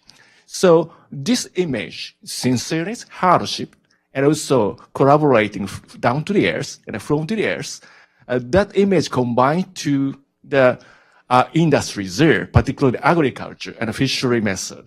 Well, there's many vegetables the immigrants brought, like white sesame, the shiitake, and radish, cabbage, and also for the fish. And in the Chile, they got success the farm salmon. And also, this is a very famous example, the no-tillage cultivation soybeans.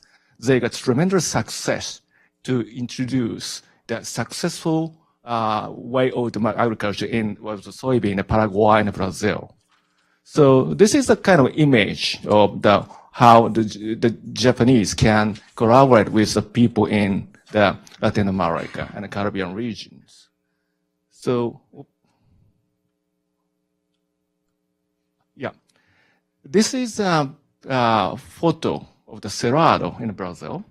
So Ambassador Nakamaya said before, and more than 30 years down to years collaboration, Japan has transformed the vast and barren land into the rich farm belt of soybeans, coffee, and wheat in Brazil.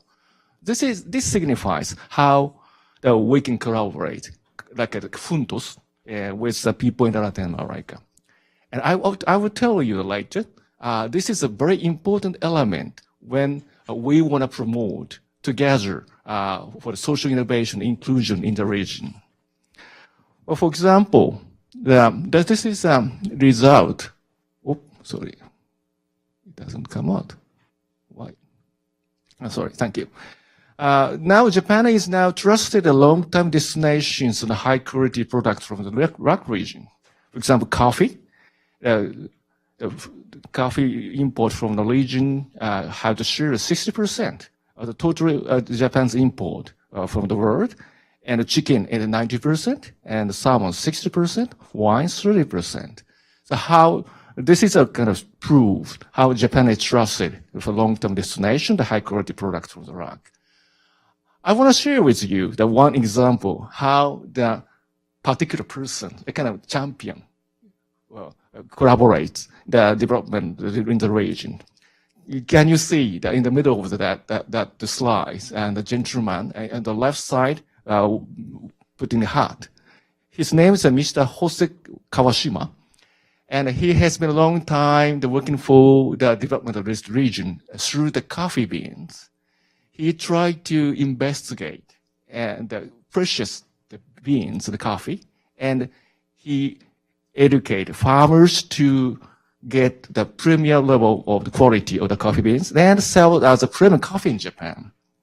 They are selling the coffee in Japan as a premium coffee. And do you know how much does it cost?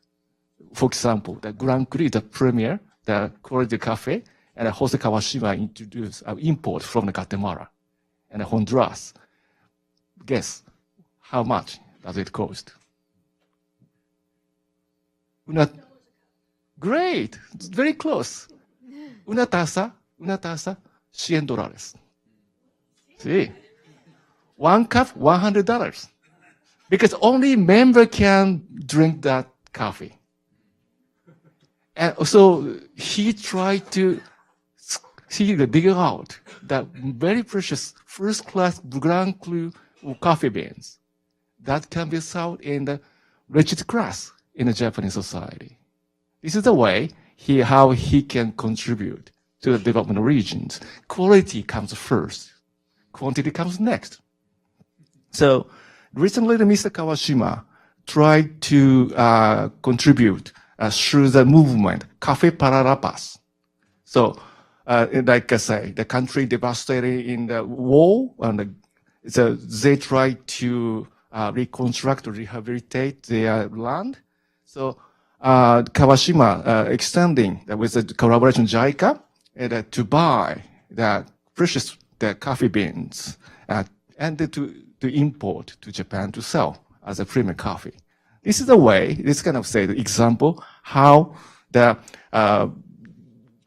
person like Mr. Kawashima, how tried to contribute to the development of the region.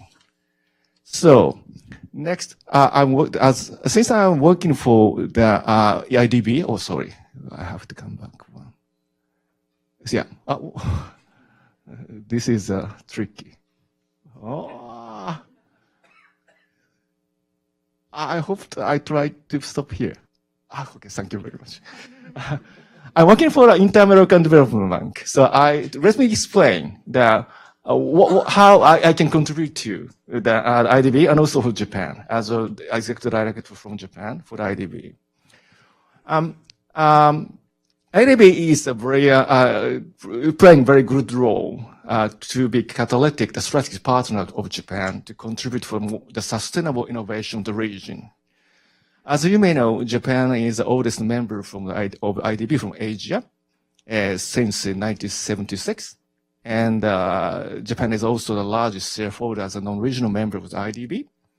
And Japan facilitates a lot as a catalytic strategic partner for social innovation and inclusion of the region. These are excerpts from the remarks made by the Prime Minister, Deputy Prime Minister of the Finance, Mr. Aso. Japan was willing to support sustainable growth, and particularly by utilizing human and financial resources, experience, and innovative technologies. So innovation comes the word as a symbol for the collaboration with the DAC region from Japan. And also, new comprehensive partnership with IDB Group, he says, to address quality infrastructure and climate change. So this is very well aligned with the SDG goals. And this is what we're trying to help and contribute to the region. And also, I'm teaching the social innovation theory in the graduate school. So I want to explain how does relate to from challenge to solution to the social innovation platform. Today, in my view, region faces 4 challenges. 1, from the left, not enough ownership innovation. Well, this is quite fatal because nothing really innovation happens when you don't have the ownership. Somebody have to be the innovator from the earth to make something happen. This is not for the cut and paste.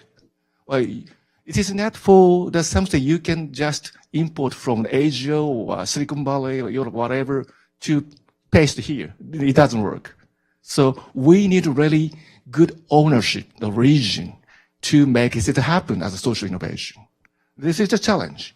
And secondly, of course, insufficient space infrastructure for innovation. Innovation needs very good infrastructure. Not the quantity, but quality matters. And thirdly, that region facing the challenge like no sufficient incentives on designing a good PPP project. Why PPP? Because we are concerned about debt sustainability.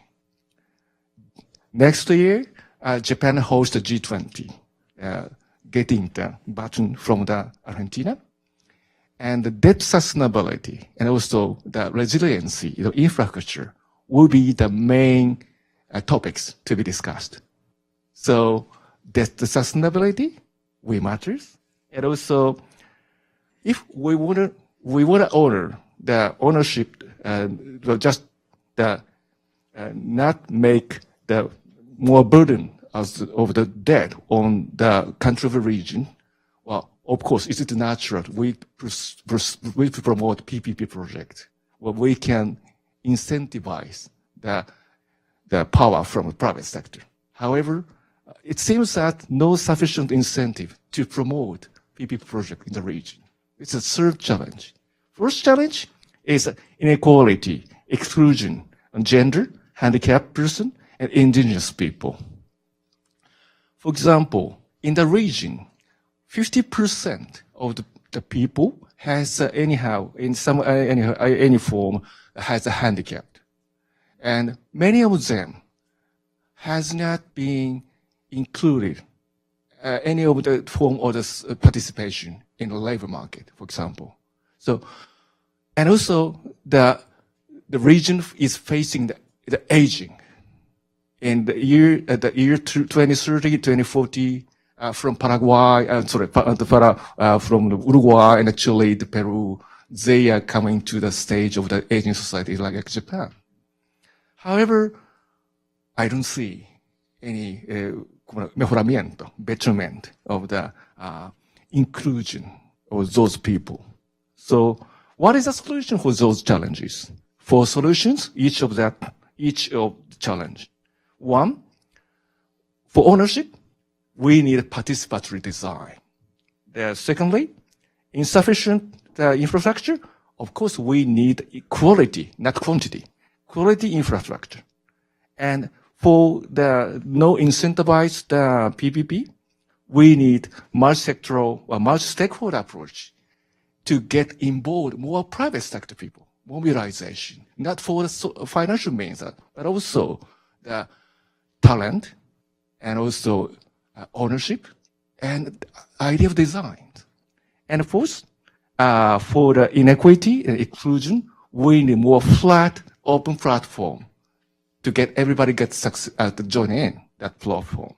So, participatory with quality, multi-stakeholder, flat and open platform.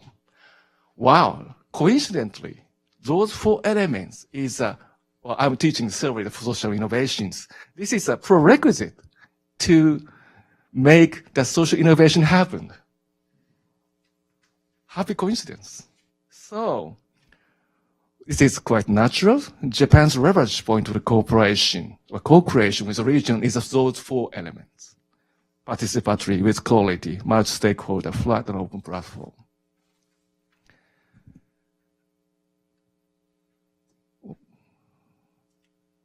I'm very weak with technologies. So to summarize what I'm talking here, so 4 points. So no more cut and paste of the innovation to the region. Please be confident that innovation in the region is its own phase of ownership. So the region knows by itself the challenges, and it has the power to design its own innovative solutions. So no more copy and paste. No copy and pagar. And shall we get their own initiative to get realized on the platform of innovations? Why? Because social innovation is led by society changing diversity needs. That's a needs-driven innovation. So technology that makes it happen is not necessarily the most high-tech or disruptive or leapfrog ones. Well, many people talk about disruptive technologies, leapfrog technologies, but how come if you cannot use those technologies on the ground, nothing happened? Maybe you may have heard about the words of the appropriate technologies. This is a technology just adjusted to the each stages of the development. We need that for the region. Don't buy the leapfrog ones, I would say. Please think about to invent, renovate from what you already have. Because innovation is not invention. Innovation is something to relink the existing elements. So, innovations, in some, the society itself gives birth to new demands and pushed advancement in technologies. These are reverse. So social innovation is to provide solutions that realize a better future. Of course, the tackling poverty, inequality, the exclusion, the conflicts. So high tech doesn't solve in one day those challenges like poverty, inequality, the exclusion, conflicts. It's the reverse. The challenge itself will create the common ground to think about the solution for the social innovation. That process we honor. So innovation occurs when diverse stakeholders come together, they co-create, contribute idea on an equal platform. This is what region needs right now. And we want to share as a country, Japan, to assist and contribute to formulate that grant for social innovations. This is what we are trying to do. So what is doing with IDB? We are maybe I need some technologies here. Okay, sorry.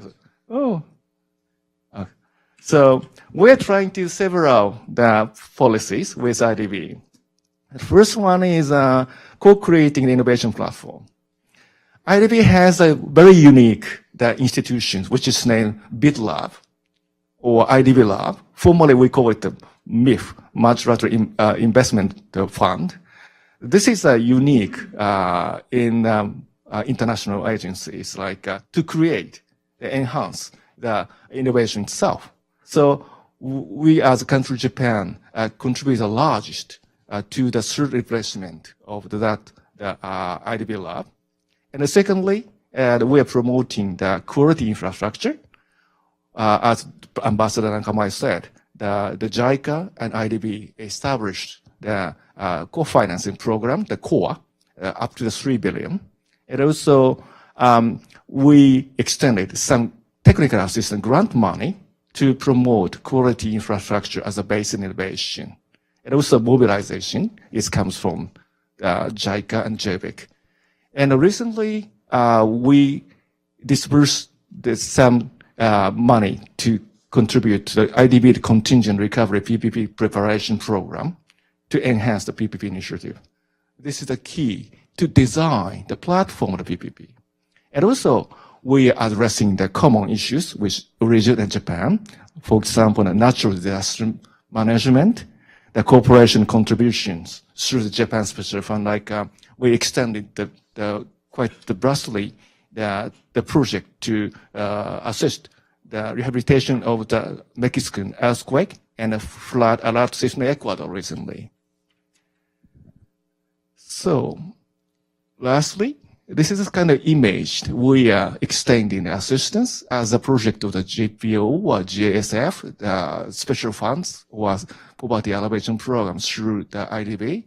This is a project of the child maternal health and nutrition program in Honduras.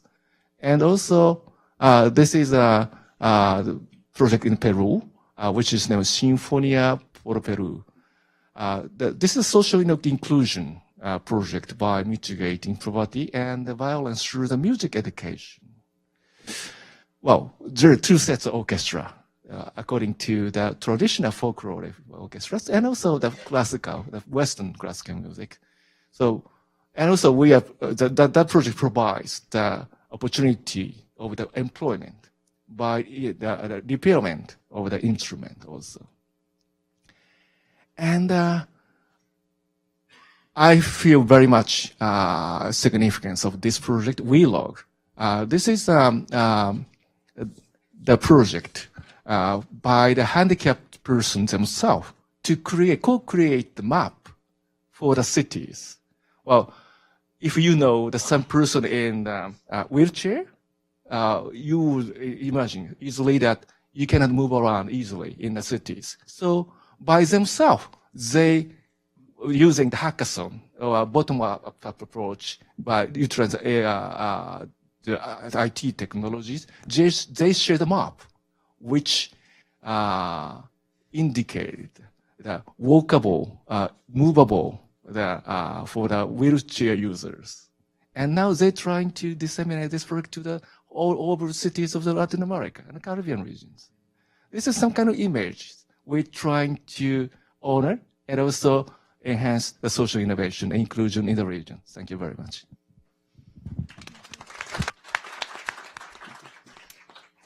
Many thanks to you all. Allow me to start with just a couple of questions, and then we'll turn to the audience for Q&A. And thank you all for the really terrific and I think extremely complimentary presentations. Sitting here in Washington, I really can't help but applaud the extent to which Japan has developed a very coherent and cohesive policy toward the Latin American region, even despite sort of some frustrations about lack of clarity on Latin American policy in the past. And I wonder if any of you have some thoughts on the extent to which juntos, which has been around now, I guess, the original juntos at least, right, for a couple of years, has resonated in any way. If there's any evidence of broad understanding of this policy or actual activity that has had some effect on thinking in Latin America, and what you maybe anticipate in terms of, as a former journalist, Mr. Horisaka, some ways in which, the policy could be advertised or shared more broadly to achieve broad support, and understanding. So that's number one. A second is, and this is kind of echoing, one of Nabat's points, that I thought was quite interesting. And perhaps, Mr. Yasui, you would be the best to answer this question. But I wonder, a lot of the juntos policy is based on the sense that shared values will bring Japan and Latin America together in some form, or will facilitate stronger relations in the coming years. But, as was mentioned, China and China's model of engagement have had considerable influence throughout the entire region, and also on, to a degree, I would argue, and please feel free to tell me if I'm wrong about this, some of the multilateral institutions. So I wonder, to what extent there is as much appetite for a sort of longer, more expensive and sustainable infrastructure projects, certainly, but with a longer time frame than perhaps there would have been in the past. Will there be some resistance to that model, and is there some concern about that as Japan shares this model throughout the region? Are we seeing rethinking about the value of sustainable infrastructure in the region if there are so many sort of costs involved, at least in the short term, right? Not the long term, as we mentioned. And then more broadly, and, if you have thoughts on this question, but I wonder also to what extent, Japan's own, economic challenges, will, preclude some really extensive engagement on the economic side. Is that something that Japan is worried about, or that we ought to think about in terms of Japan's ability to operate on a lot of these levels? So, please feel free to answer any of those questions, any one of those, or none at all. So, please. Mr. Horitaka, would you like to start? Or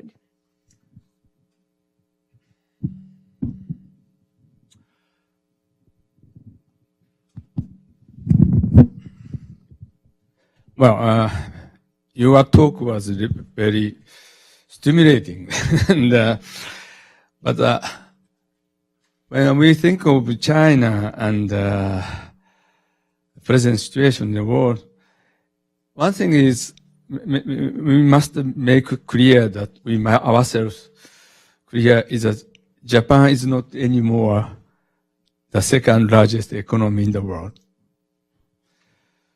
We do not have a power of charge and a force to show the presence bluntly. We are graduate from the economic animal once ridiculed by the Western communities in the 1970s. So the word juntos reflects the sentiment of today, and many of Japanese who work together with Latin America region. And the idea may be incorporated juntos idea to incorporate juntos concept into the speech of Prime Minister maybe came from a group of diplomats belong to Latin American school. This is my guess. But is acceptable for almost all Japanese who work with Latin American countries. Maybe what Mr. Yasui told, that we are learning through the relationship with them.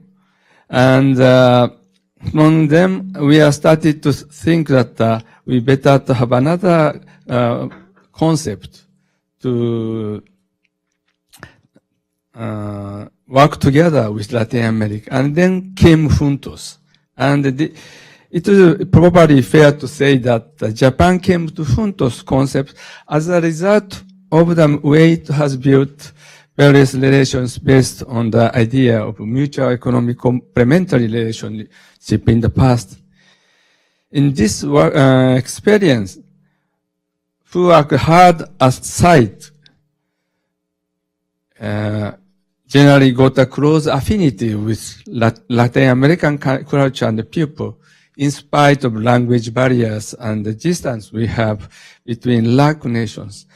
Thinking of this experience, what is important today is a soft power, I think.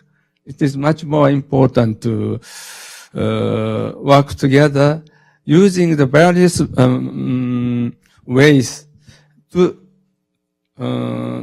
work together and influence, not by the word, not by the money, not by the sharp power, but with working together and thinking together and inspire together. And that makes maybe the situation will change in spite of these two big elephants or three elephants, I don't know. But this is maybe a Japanese way of doing things. One thing that I just want to say that we are historically very important moment. We are commemorating this year 150 years of Meiji Restoration, the beginning of Japan's modernization in 1868. And June, we commemorated in Hawaii the first immigrant from Japan to Hawaii 150 years ago. I was there. I had to do my speech there. But really, this is one moment. The another moment, that historical moment, is that abdication of our emperor this next year, next May, and the new emperor, his son, eldest son, will be the new emperor. And with coming a new emperor, we're going to have a name of era.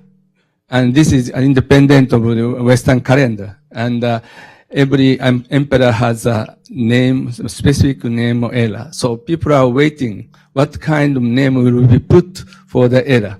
In any way, we are in the very historical moment to think our past and the future, and the past of our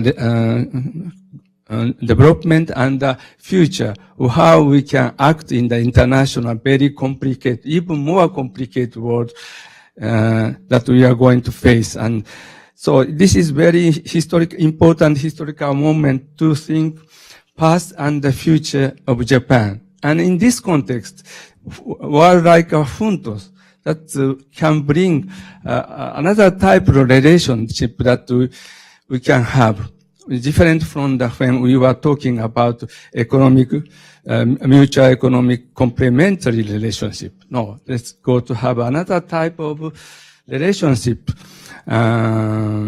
to encourage the world to have more even community. Just this is one thing that I wanted to add. Thank you. So maybe two reactions to this. One is on your first and second question.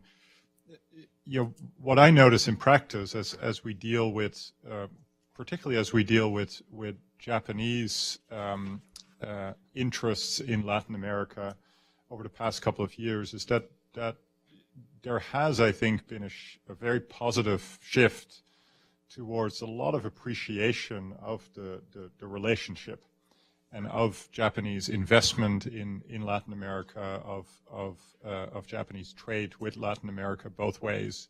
And we see that on a sort of day-to-day basis, dealing with these issues, dealing with the embassies in the various countries, and dealing at sort of resolving existing trade friction. So that it doesn't go directly, I think, to Juntos, but maybe it is one of the effects of that investment in that relationship. The second thing on your third question, my reaction to that is alliances, right? I think going back to what I was saying earlier, I mean, if you're in a world with these two massive powers, the US and China, fighting it out, you have a third one, the EU, who's trying to play a role in all of that as well. Your best bet in many ways is to find others who are in a similar situation, who you can work with, right? And I think that applies equally to dealing with trade issues as it does to dealing with how you can use Japanese investment in Latin America for positive development goals, etc. I think doing it together is often the answer there. There is a very live political question, of course, here in DC now about whether doing that together means, and doing it in alliances means doing it multilaterally or doing that bilaterally or regionally. But I think one way or another, finding allies to do that with is probably the right answer for Japan as well. Thank you very much. I'm responding to the question of how we can deliver shared value to the region. Let's think about the small grassroots. Not talking about the archangel, like a big elephant. No, so what shall we talk about? The grassroots butterflies, the mariposas. This is my answer, because shared value we can only deliver when we have the trust, people to people. Not big the nation state. They don't care to get shared value for the innovations. So that's the moment when I experienced to deliver something shared value to the people regions. ¿Tú hablas español? ¿Te coman arroz y frijoles? ¿Verdad? It's kind of moment that opened the door. And I got the confidence with the people. And for the first time after this conversation, at micro level, I can deliver something shared value to them. So this is my lesson learned. For a long time, I have been engaged with a development project and also teaching the theory of social innovations. So think about not the nation, but cities. Not the city, but we think of the villages, the people. And this is the kind of basis for thinking the social innovations when we think about shared value to be delivered to that. So, well, this is a famous theory with Dr. Richard Florida, the creative class, that start with the cities. So, for example, the cities connections. If you think about connectors as Japan's role, or we can think about Japan cities to the cities or regions, for example. So let's think about small, not think about the building of huge dams or huge infrastructure, but we'll think about small, about puntos for the sharing the knowledge. Frijoles, arroz, y también the empanadas. Gracias. Let's think small, but connect. Terrific. Any questions? We can turn to the audience. Okay. We'll take 3, I think. 1, 2 here. A third one right now? Okay, just these 2 to start.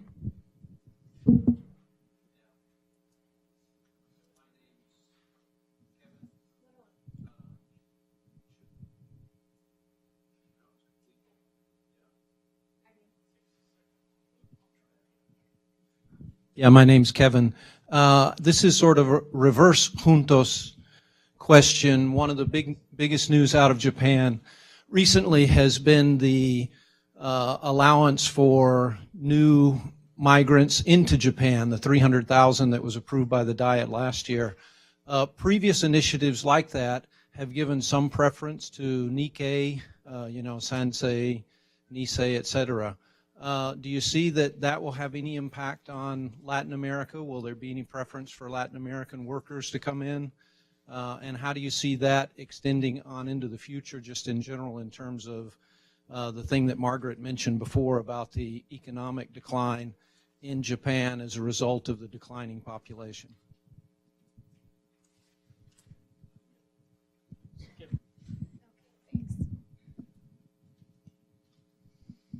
Thank you. I'm Leon Weintraub, a member of the Foreign Service, retired. I have a question for Mr. Yasui. One of your slides showed a lush green field in Brazil, and you talked about vast and barren lands being devoted to soybeans, coffee, and wheat. I see a slide like that, and I hear the phrase vast and barren lands in Brazil, and I think of the destruction of the rainforest of the Amazonas, land invasions, indigenous people displaced, soil depleted. I'm wondering what steps is the bank taking to ensure that these things which have been written about for so many years now, that these things are not continuing to happen?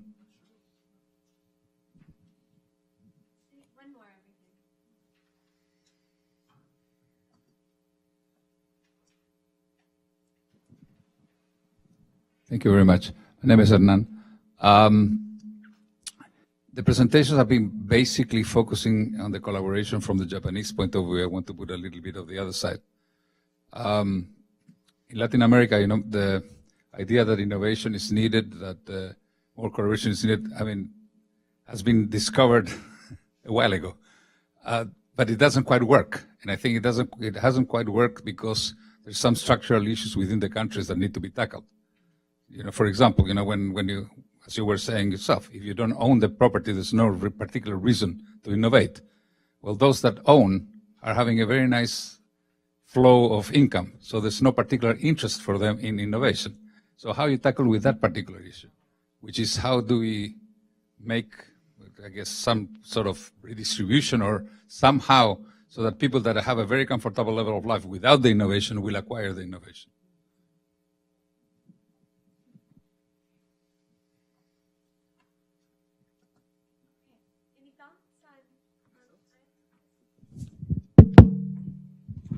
Well, you are right that Japan is now started to open our territory for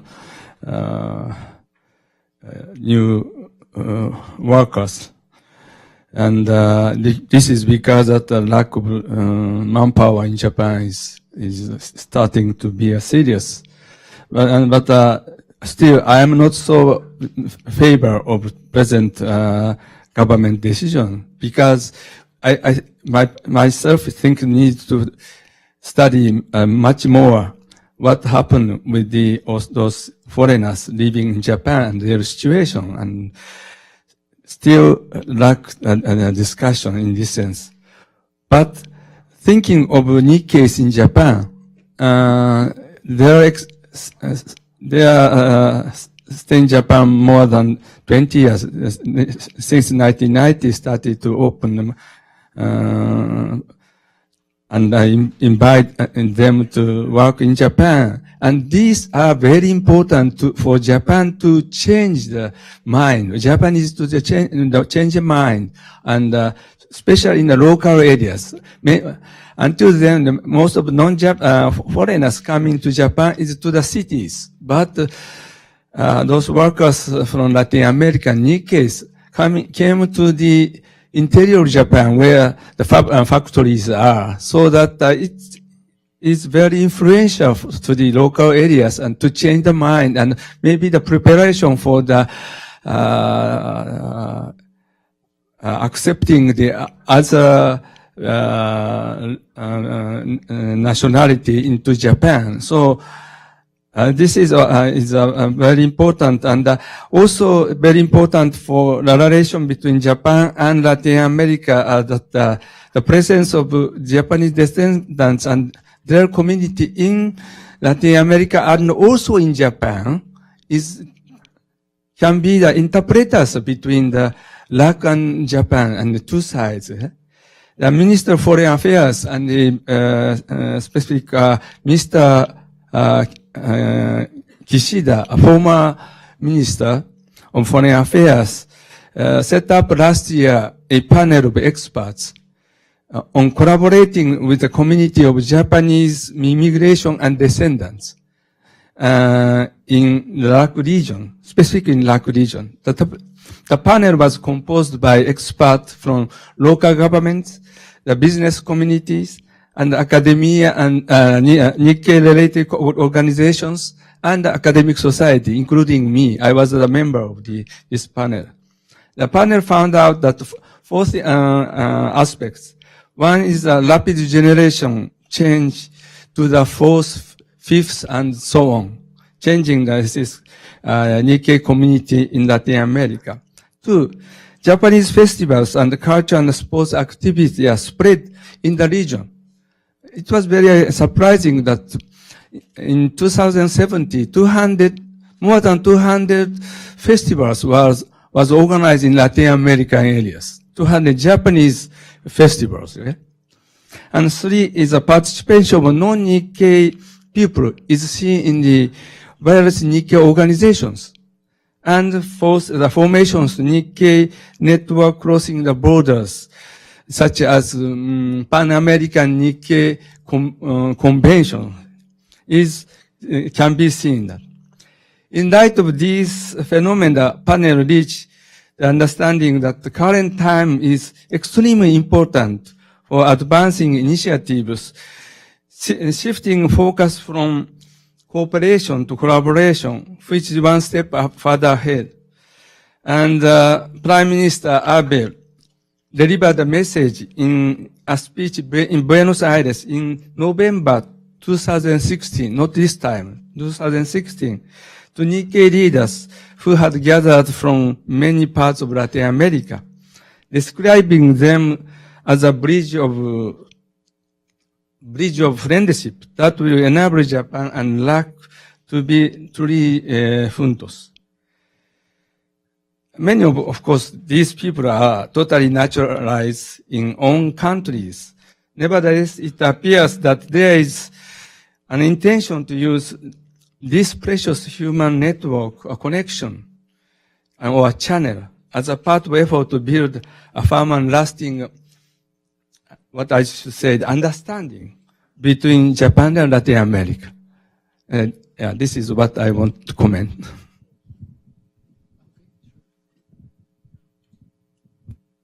Thank you very much, and indeed, so very good questions. First of all, for the questions on migrations, could I put it in this way to responding to your questions? The Latin America region, the Latin Caribbean region is a kind of thought leader of this issue, the migrations. And I would say this is no more we can deal with kind of bilateral issues, bilateral solution. Japan, some countries, America, and some countries. This is a common agenda Because why? Because as a way of observing, like refugees, the migration from Venezuela, are exceeding 3 million right now, and Nicaragua, Haiti, and this is the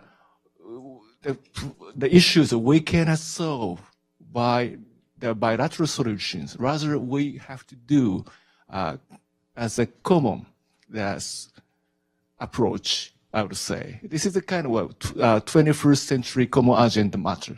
So shall we think about the juntos with the multilateral institutions, of course, World Bank, IDB, whatever, and also the government, national governments, how we can optimize the movement of labor with millions, without any possible documentations. However, that makes the heavy pressure on the socio-economically and the recipient countries. That is quite new, emerging issues. So I rather appreciate the recent policies made by the Japanese government. This is a first step that they try to think about globally as a common agenda for these issues. This is number one. Number two, Serados, thank you very much for good questions. We are not perfect human at all. So we have been learning through the failure and also with lección aprendidas, lesson learned. Of course, now the IDB and other like other multilateral institutions, we are committed to the quite rigorous, the first-class ESG, environmental social safeguard, and we are committed to that, and we want to improve the standard. And also, we as IDB committed to the goal or climate change, as we will extend 30% of total volume, extending the loans of the total loans to the project related to the climate changes. And third one is third point is technology can contribute these issues also.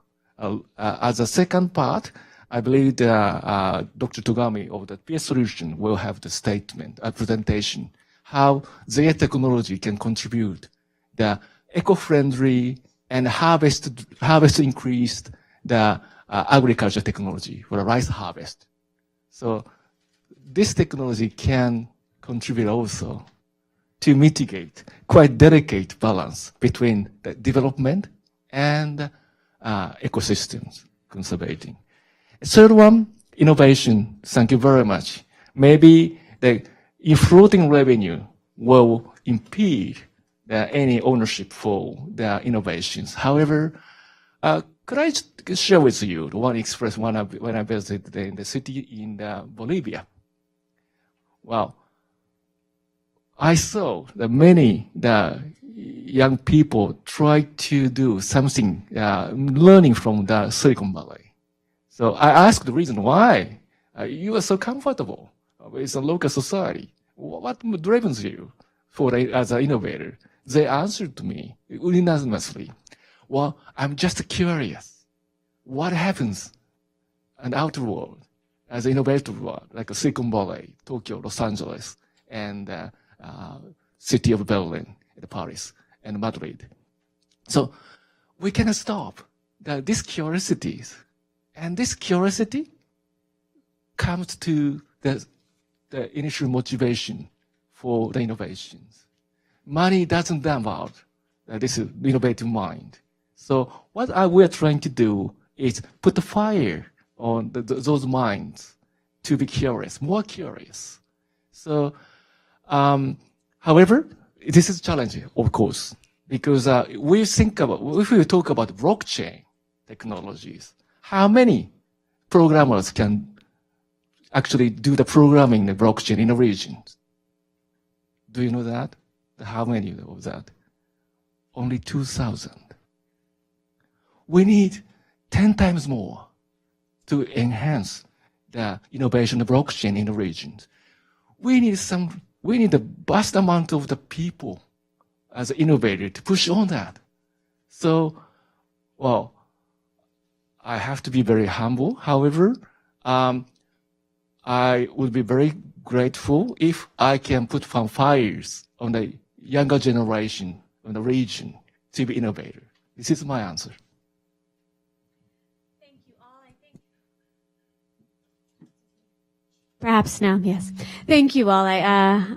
Very much thanks to the extraordinary panelists. I think this has been very helpful in understanding Japanese policy toward Latin America, many different initiatives, and the really extraordinary opportunities for continued cooperation at a wide variety of levels, multilaterally, locally, and so on. So thank you so very much. Next, we'll look at some very particular experiences of companies in the region and how the work that they're doing to integrate more extensively. So allow me to welcome the next panelist up here to the table. Thank you. No? Is that working? Okay, great. Thank you. Good afternoon, everybody. My name is Gabrielle Trebot, and I am a regional director for Latin America at McClarty Associates, which is a consulting firm based here in Washington that provides support to multinational companies all over the world with their investment strategies. McClarty Associates has long enjoyed a very warm and close affiliation with the Inter-American Dialogue, and it's a pleasure for us to be here, for me to be here today, talking about some trade and investment opportunities and challenges across Latin America. And I want to thank the Dialogue as well as the Japan Association of Latin America and the Caribbean for the invitation to moderate this panel. Can anybody hear me okay? Yeah? Okay, great. Indeed, I think given this unique moment we are experiencing around the globe, the timing of this event is very fortuitous, and in fact, the role of the Dialogue, I think, is more important than ever. I'm pleased to be joined here today with a number of our distinguished guests who each bring their own unique perspective on doing business in Latin America. They represent a range of industries from traditional and well-established, such as mining and infrastructure development, to some newer disciplines, including renewable energy and agri-tech. And I also look forward to a discussion on the role that global value chains have played in fomenting not just technological progress and innovation across Asia and Latin America, but enabling a lot of these industries to absorb and integrate new ways of doing business, improve their productivity, and adapt successfully to changing trends in global trade, and ultimately transform economies and societies. So perhaps in the interest of time, I'm going to dispense with lengthy biographical introductions. You all should have in your packets, I think, the very distinguished bios of our panelists here. And I would like to perhaps invite Dr. Hosono, Senior Research Advisor at the Japan International Cooperation Agency's Research Institute, to perhaps make his presentation on the role of global value chains and innovation in promoting economic development in Latin America. So Dr. Hosono. Thank you very much. Let me remind you what Director General Nakamae mentioned in his speech.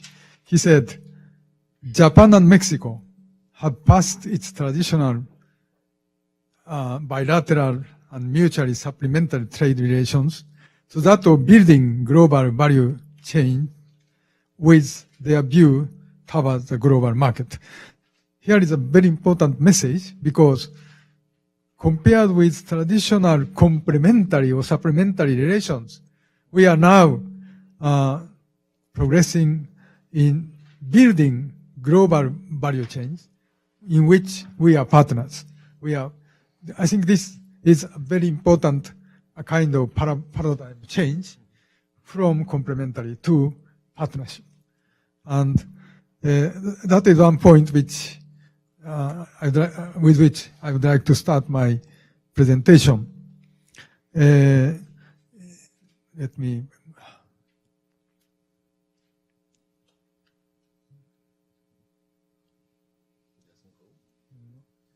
How can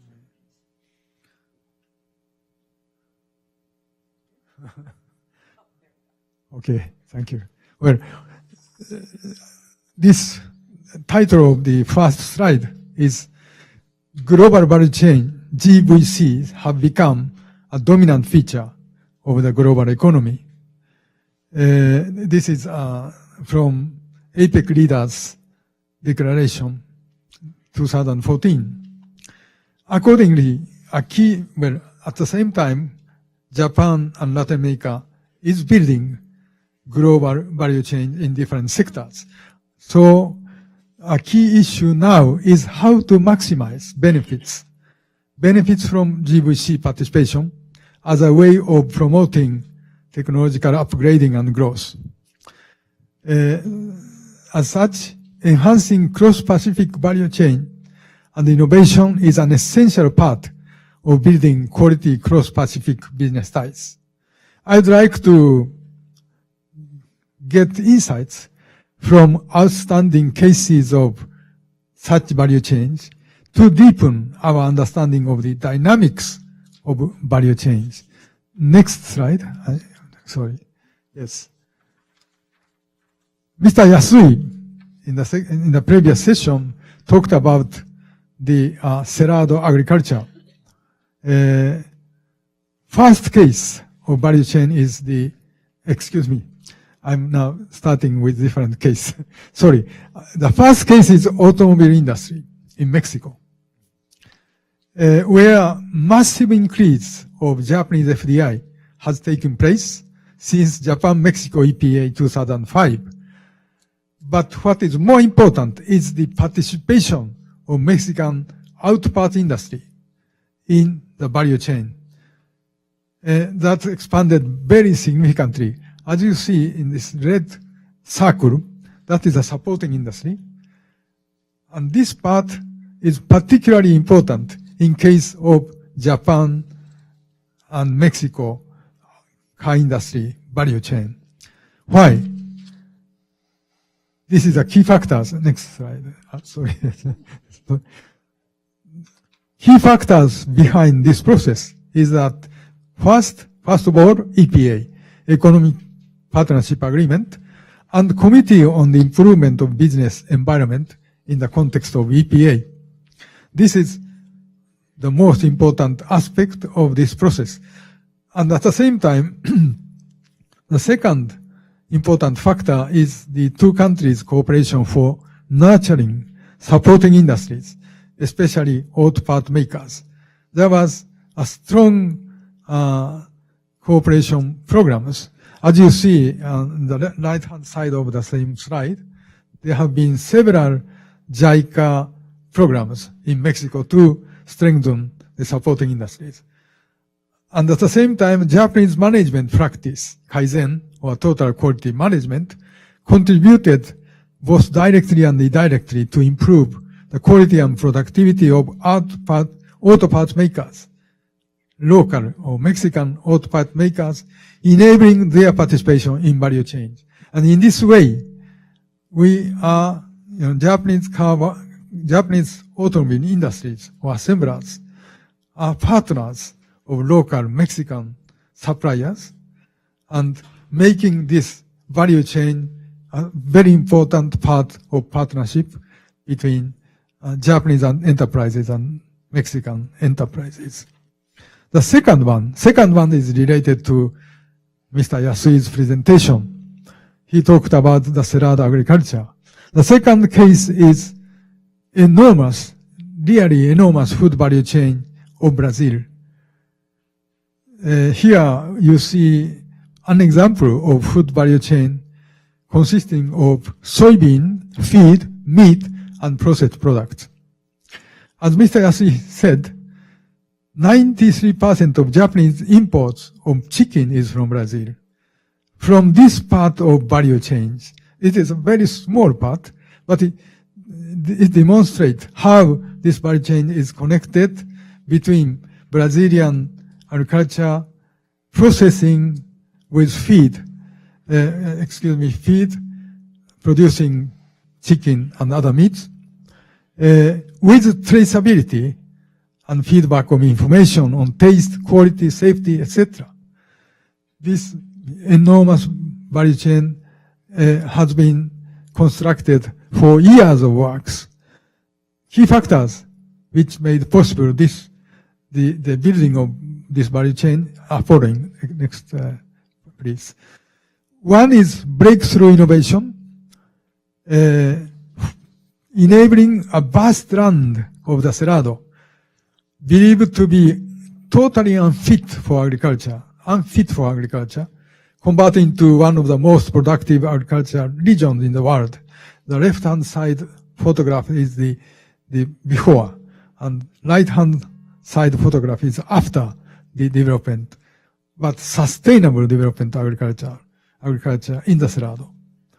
Second point is Brazil and Japan's long-term cooperation, more than a quarter of a century for agricultural development of the Cerrado. And the third is the formation of food value chain extending from Brazil to Asian countries, including Japan. The third case is the salmon industry value chain. Today, Chile is the world top exporter of salmon, together with Norway. Japanese engagement was extended from the upstream, the whole phases of upstream and downstream. But what is very interesting is the development of new business models with Chilean salmon.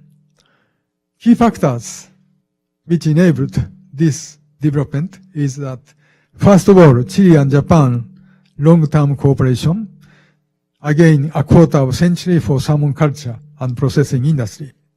Second, future-oriented and long-term knowledge and technology enhancement in areas such as safe eggs production, creation of effective feed, control of diseases, etc., which were led by Japan-Chile Salmon Cooperation Project.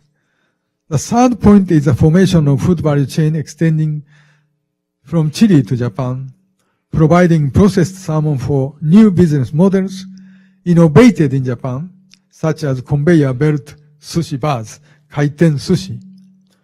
And two companies, Japanese and Chilean companies, built a vertically integrated business model encompassing farming, processing, and sales. Mr.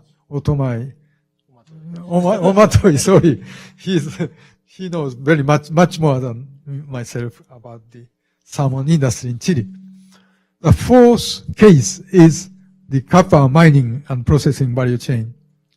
According to a recent study of OECD, Chile's copper value chain faces serious challenges such as needs to introduce a new generation of ore concentration technology, improvement of efficiency of water and energy use, including seawater desalination, as well as automation, robotics, and smart mining. Yes. What is very impressive is that several Japanese companies have taken already a very cooperative and innovative approaches to address these challenges. This is a very interesting case of the innovation with value chain. For example, for seawater desalination, Mitsubishi has built water desalination and electricity generation facilities around surround mines in Chile. Use of seawater for ore dressing by Marmeni. New generation ore concentration by biomining. That is very cutting-edge technology with Nippon Mining and Metals and Codelco. Robotics and automation in mining. Komatsu developed the world first automatic transportation and highly efficient management of a copper mine using a large automatic driverless dump truck now in use in a copper mine of Codelco. These long-term relationship with innovation made very efficient and competitive copper mining and processing value chain of Chile. And these are just four value chain examples. I have several other cases which because of lack of time I cannot, but I'd just like to mention about sesame, which also Mr. Yasui talked about sesame. The case of Paraguay of sesame is a very interesting value chain because it is very inclusive. 30 to 40,000 small farmers are participating in this value chain. 70% of white sesame imported in Japan are from Paraguay. And that kind of, there are many, many other examples. So what we can learn from these case studies, this slide. First of all, the value chain, innovations and inclusive framework have played crucial roles. Second, Japan has been a hub of Asian regional value chain, and by extension, the hub of many products, GVCs, global value chains. So Japan-LAC value chain could take advantage of functions of these global hubs, as well as years of accumulated experience in Asia. Third, Japan's location in Asia means that Japan-LAC value chains can extend to fast-growing Asian economies beyond Japan, but including Japan. These value chains can also benefit from technological progress and innovations in Asia. Fourth, the cooperative and innovative approaches of Japanese companies, as highlighted in case studies, these approaches played a very important role. Related to this, Japanese trading companies that have been operating many years in LAC can continue to play key roles in Japan LAC value chains with their capacities for investment, financing, international trade and coordination. So I'd like to conclude my presentation with these two messages. One is there are several new opportunities, new trends in these value chains. One is trade cost reduction and trade facilitation, as well as openness to FDI could be promoted by economic partnership agreements together with multilateral trade agreements, so on and so on. Several recent new initiatives that commit to open regionalism are crucial in this regard. For example, TPP-11, which was discussed today, will open Latin American new venues and ways to construct strategic relations with Asia-Pacific countries. As for transparent and consistent rules and regulations and institutional upgrading, that is very important for value chains. Recent initiatives in multilateral fora, particularly in OECD, should be emphasized. In addition to the 3 OECD member countries from LAC, Mexico, Chile, and Colombia, Costa Rica is now acceding candidate, and Brazil, Argentina, and Peru are applying to become member countries. OECD is engaged in liberalization of trade and investment, rulemaking across a spectrum of policy areas, and the improvement of the business environment. All of these elements are so important for strengthening value chains. And second aspect of new opportunity is advanced Japan model, which was discussed by our Director General Omae. He talked about the new connectivity initiatives. 3 years ago, we discussed here in Washington in this Inter-American dialogue about Japan model. And we are seeing now advanced Japan model. Some salient features of Japanese decades-long advantage. Japan's engagement for decades in Latin America, or what has been described as the Japan model, have the potential to facilitate further development of Japan LAC value chain in future. Japan model consists of a long-term vision and engagement on the part of Japanese companies, an emphasis on investment in human capital, huge assets of Japanese companies have for investment as well as technology and know-how, an approach based on economic partnership agreements which goes well beyond FTAs because it includes cooperation together with public-private partnership with strong synergies between trade, investment, and cooperation. All of these factors of Japan model matter for strengthening value chains. Now, Japanese new initiative to enhance connectivity of economies, of values, and of wisdom will be very important factor for this new opportunity. As final remarks, I would like to mention this last sentence. Trans-Pacific quality ties based on value chains and innovation has become something much more than just spot or short-term transactional relationship, and help to build transformational relations from transactional to transformational. That is my final remarks. Thank you very much.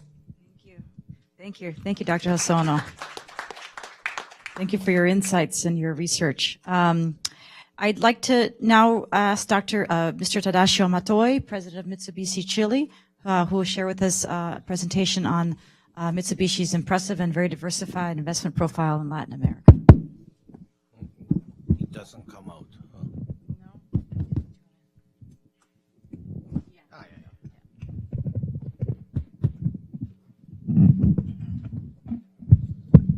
Muy buenas tardes a todos. Déjeme empezar con mi introducción. Antes que todo, my name is Tadashio Matoi. I'm now working in Santiago, Chile, as the representative of Mitsubishi Corporation, who is one of the Japanese trading company, or Sogo Shosha. Although I'm supervising all the business areas now, like salmon, power generation, water, automobile, and elevator. My background has been metals business, especially its upstream, namely the natural resources. When it comes to my geographical background, I worked in Caracas, Venezuela for 6 years, and in Santiago, Chile for 8 years. So I'm the kind of spending 14 years in Latin America. Latin America is my second the hometown. Today I am going to share with you an analysis I try to make as to how the Japanese investment in Latin America got started, and then how that transformed, or how that shifted as time passed from private sector's point of view. Please look at the first slide. This slide, or a map, is trying to show how Japanese investment got started since late 1950s till 2000. I named this phase as initial phase. First of all, I want to highlight those investments that are colored in green. In the screen, green and blue look very alike. Sorry about that. These are all related with the Japanese technology. The most typical one is steel making in Brazil, called Ujiminas. This was founded in 1958 with the technical and the financial assistance from Japan, and was called at that time as a national project between Brazil and Japan. Between the two countries, there was another symbolic project called Ishibras, which was founded in 1959, just 1 year after the Ujiminas. This was a shipbuilding company that also with Japanese technology. Another technology-driven project, but in totally different field, was salmon in Chile. Salmon didn't exist in the southern hemisphere, but by bringing a live salmon eggs all the way from Hokkaido. After trials and errors, Japan, together with the Chilean government, finally made it through to become the second largest salmon producing country, just behind Norway. On the other hand, to secure raw materials, which is vital to Japanese manufacturing industries, as a gentleman mentioned earlier, Japan invested or provided financing, coupled with a long-term purchase contract. These investments are colored in blue. Up till 2000, when China increased its demand dramatically, Japan accounted for a very important part in the seaborne market of raw materials, especially iron ore and copper and coal.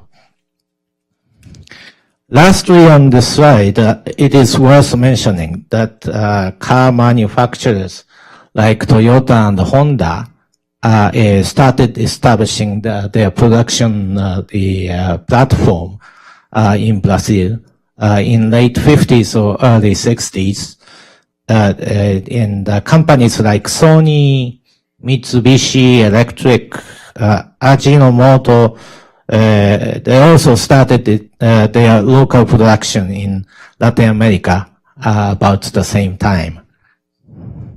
I think these investments brought not only Japanese products into Latin America, but also the Japanese culture to the consumer market in Latin America. Next slide. Here's the summary of the initial phase.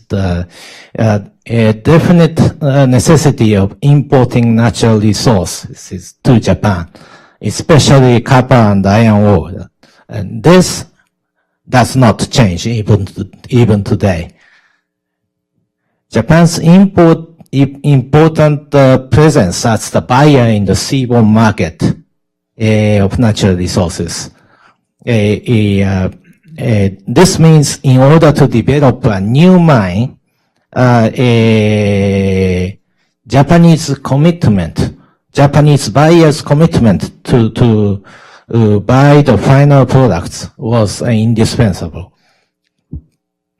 Then advanced technologies were introduced from Japan to Latin America, such as iron and steel making, shipbuilding, and salmon farming.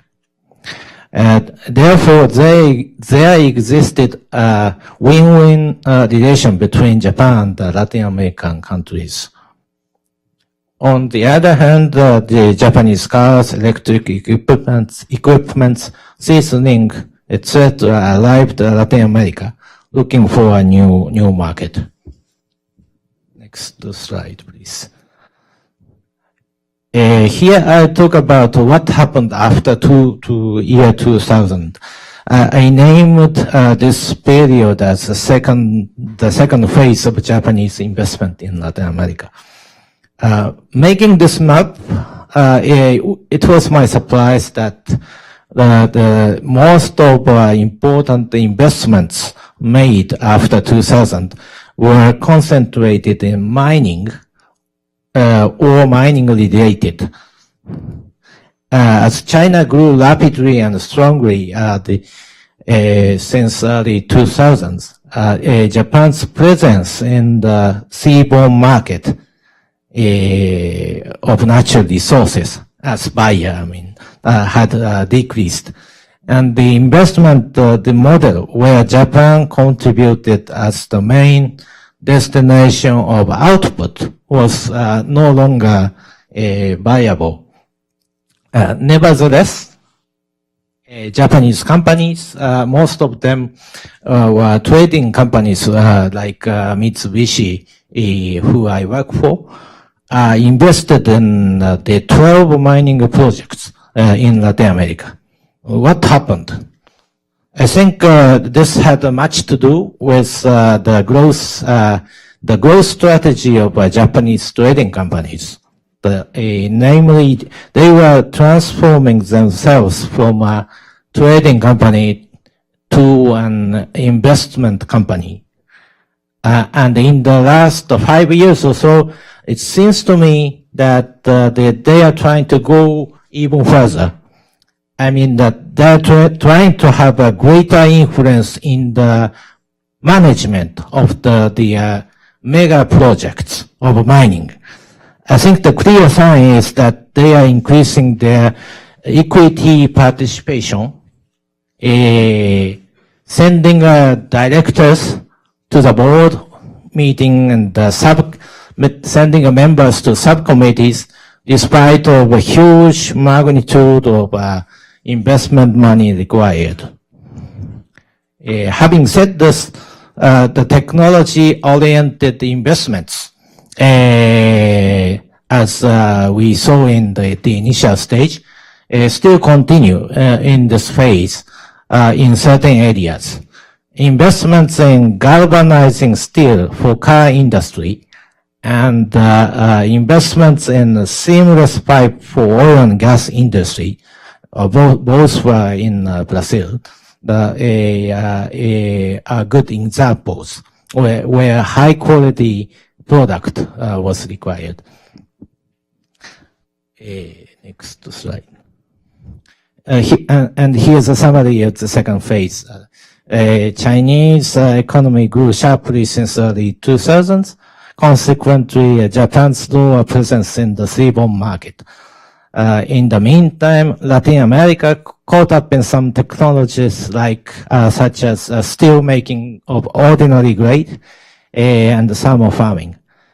On the other hand, business environment of Latin America has improved in general, which led to more mega investments in mining. But an important sign is that investments are made with higher equity ratio, looking for more active involvement in the management of the project. Thank you. Thank you.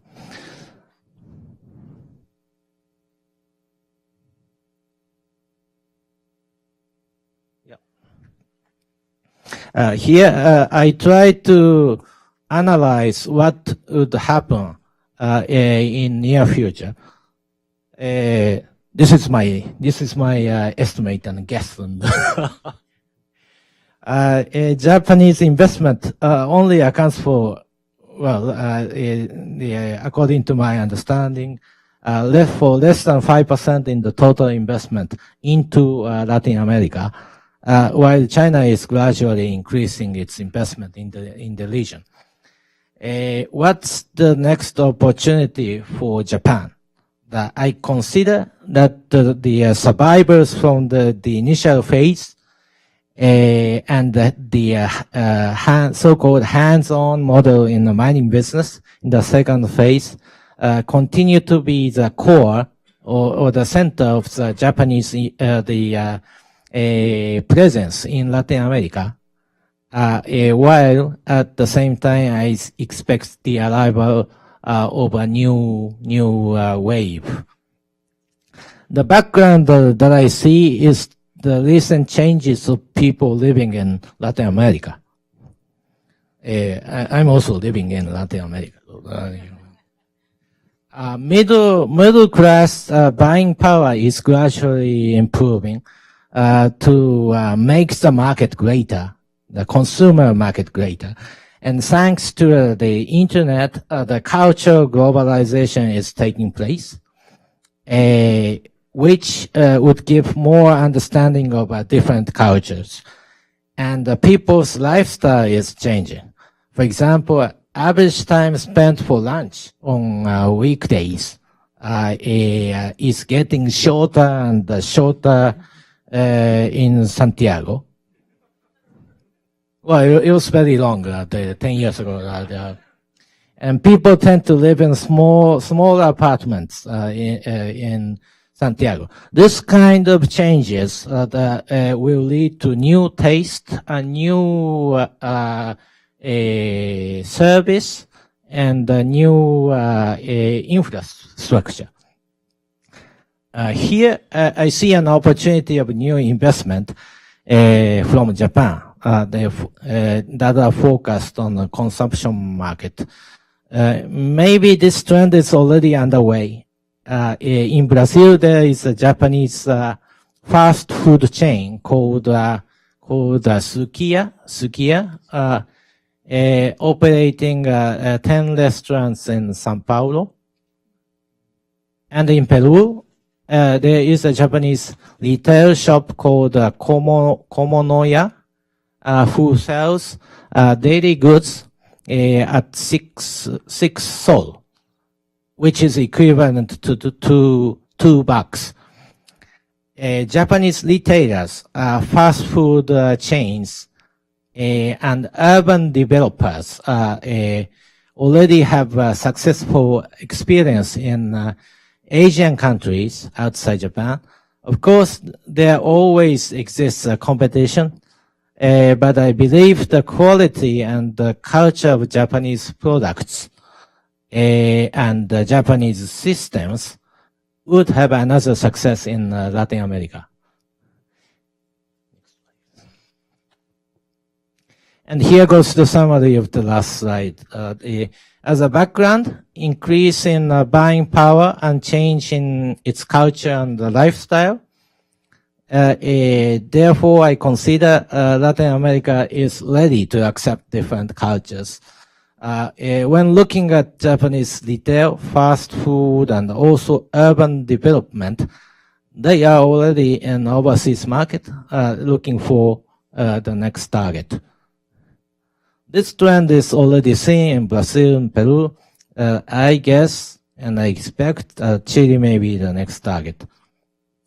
However, needless to say, the stability of economy and political situation in Latin American countries is always essential for this future picture that I expect to see. Well, this is my attempt to analyze the transformation of Japanese investment in Latin America. Thank you very much for your attention. Thank you, Mr. Matoi. Very interesting. I'd like to now invite Mr. Kevin Tynes, Chairman of Nippon Koi LAC, to share some of his thoughts on Japanese infrastructure development in Latin America and highlight some of the experience, I think, in Central America. Yeah, and Gabrielle, if you don't mind, since it seems none of the men up here can change slides, I'll ask you to, yeah. Yeah, I went to graduate school in Baltimore at Johns Hopkins, and when I arrived last night, I thought, well, sort of nice to be back. And then I got up this morning. I live in Panama. I got up this morning, and it was 25 degrees, and my thought was, why the hell do you guys live here? You know, it's 85 in Panama. It's beautiful. We could all be out playing golf or fishing or doing something right now. And I looked just now, though, it's up to about 40 degrees outside, so I guess that's a little bit better, huh? Anyway, that's the Panama promotion thing. I'm going to talk about actually something that Nakamai-san mentioned during his presentation, which is Japanese ODA or overseas development assistance that's going on. Just to give you a little bit of background on our company, I'm with Nippon Koi. That's all the stuff about us. We're a big engineering firm. I guess the thing that's sort of notable is the very last thing there, which is different from most engineering companies worldwide. We're actually listed on the first section of the Tokyo Stock Exchange. We're a publicly traded company. Most engineering companies are privately held, so you don't get a whole lot of information about them. But if you're interested in who we are and what we do, everything is on the web, and including all of our projects and how big we are, et cetera. If you go to what we do in Latin America, and I think you'll have to push this button twice. Try one more. There we go. These are where all the offices we have around the region. These are permanent presence. The green ones, somebody said green and blue are looking alike. They do look alike, but we just opened offices actually recently in Argentina and Mexico. I actually didn't know if I should leave the Africa offices up there, but also Nakamai-san happened to mention a trilateral initiatives that are done by some governments in developing countries. The offices we have in Mozambique and actually in Cabo Verde are the results of a trilateral initiative between the governments of Brazil, Japan, and Mozambique for promoting development projects there. So our policy and the way we operate is actually using local and regional resources as much as possible. So the synergy between Mozambique and our Brazil operations with the Portuguese language as well as culture has been a key for our success there. What I'm going to talk about actually are some of the ongoing projects in the LAC region that we're involved in. All of these are done with Japanese ODA. If you can go on to the next one.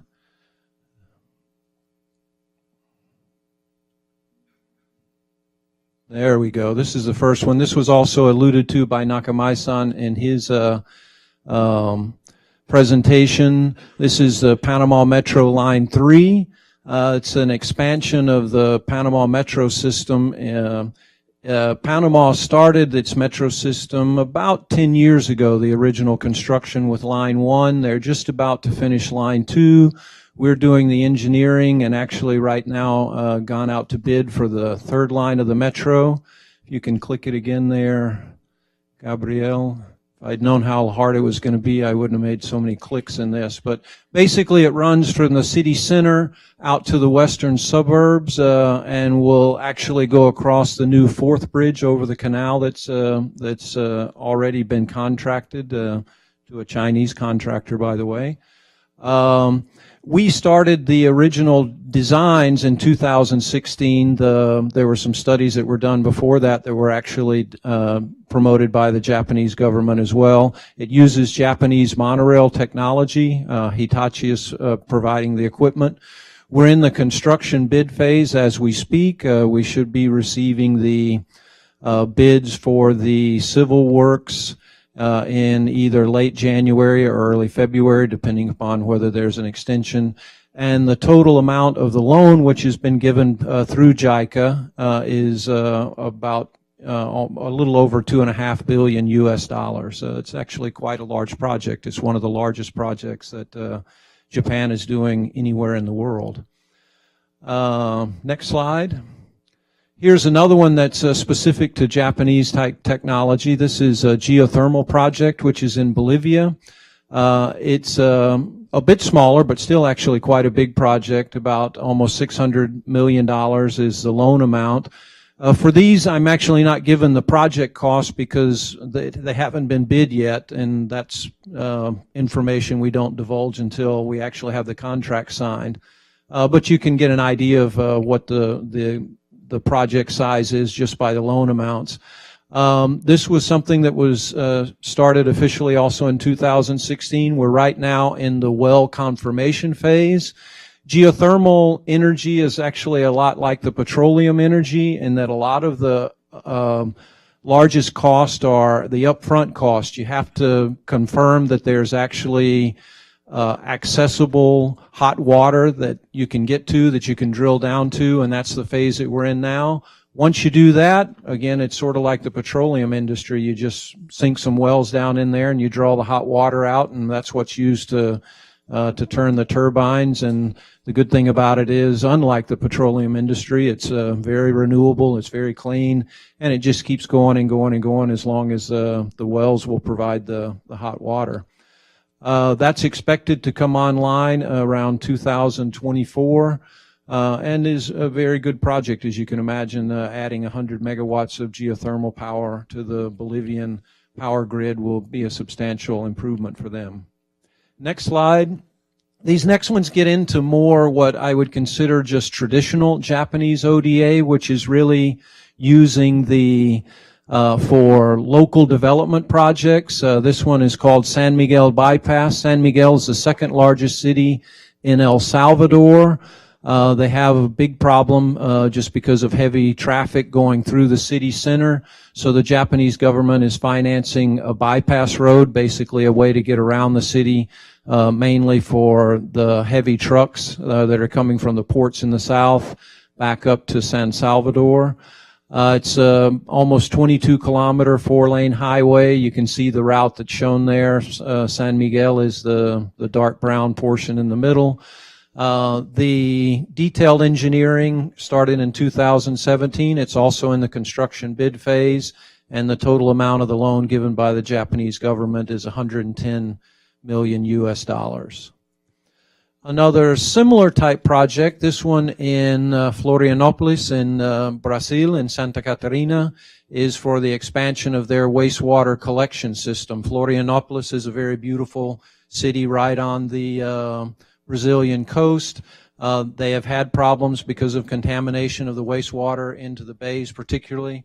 And so the Japanese government has given loans to help them improve their collection and treatment of wastewaters. There's over 500 kilometers of underground piping that's installed, 42,000 connections, 72 pumping stations. This one, the costs are shown there. It's just over $200 million total investment. It's actually in the construction phase already, and the loan that was provided by the Japanese government was just a little bit over $142 million US.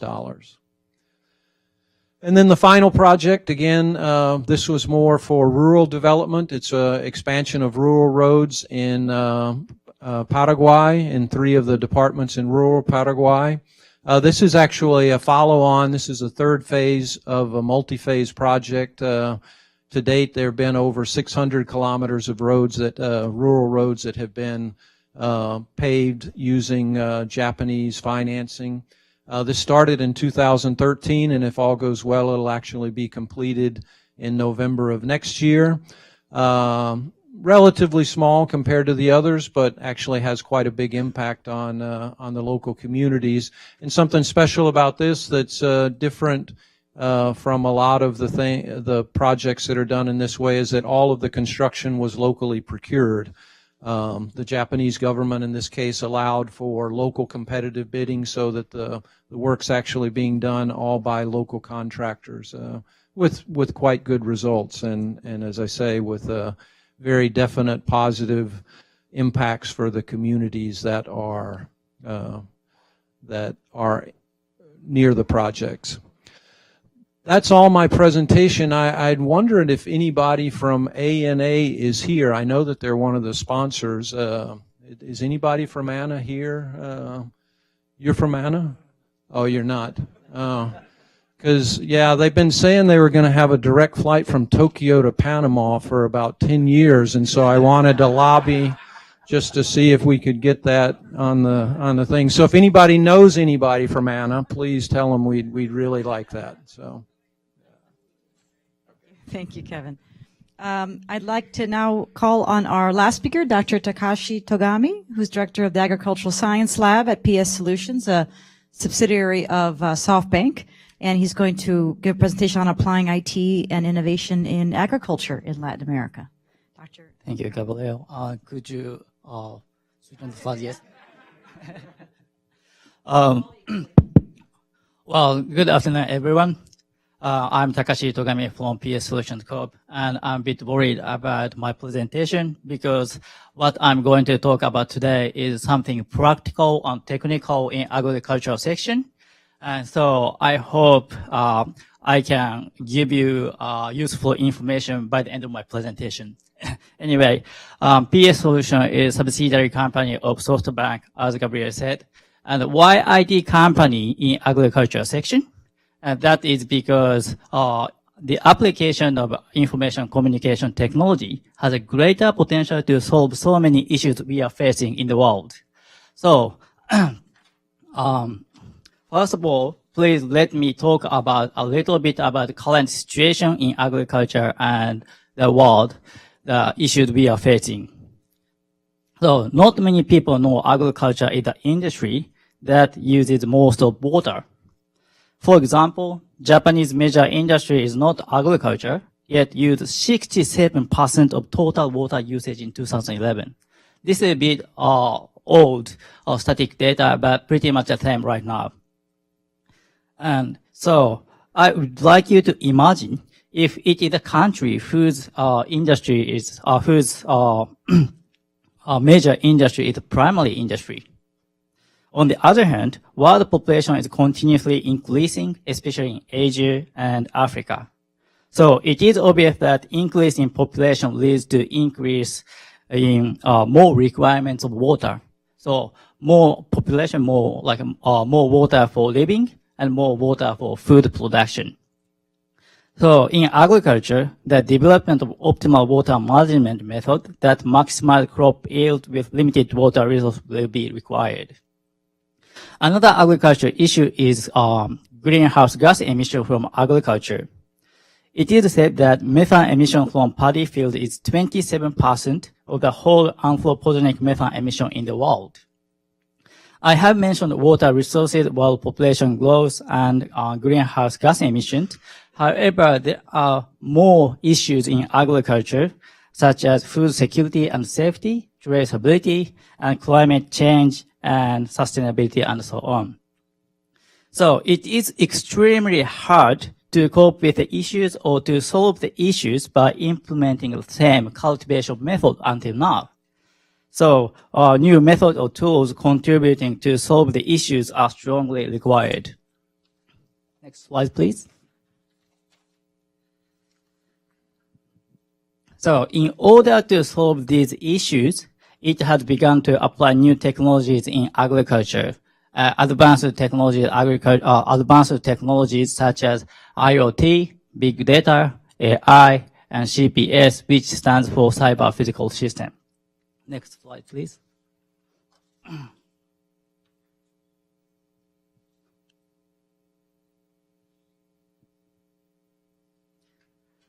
So in agriculture nowadays, there are so many sensing devices or sensing systems, and also data visualization becomes common, just like these pictures.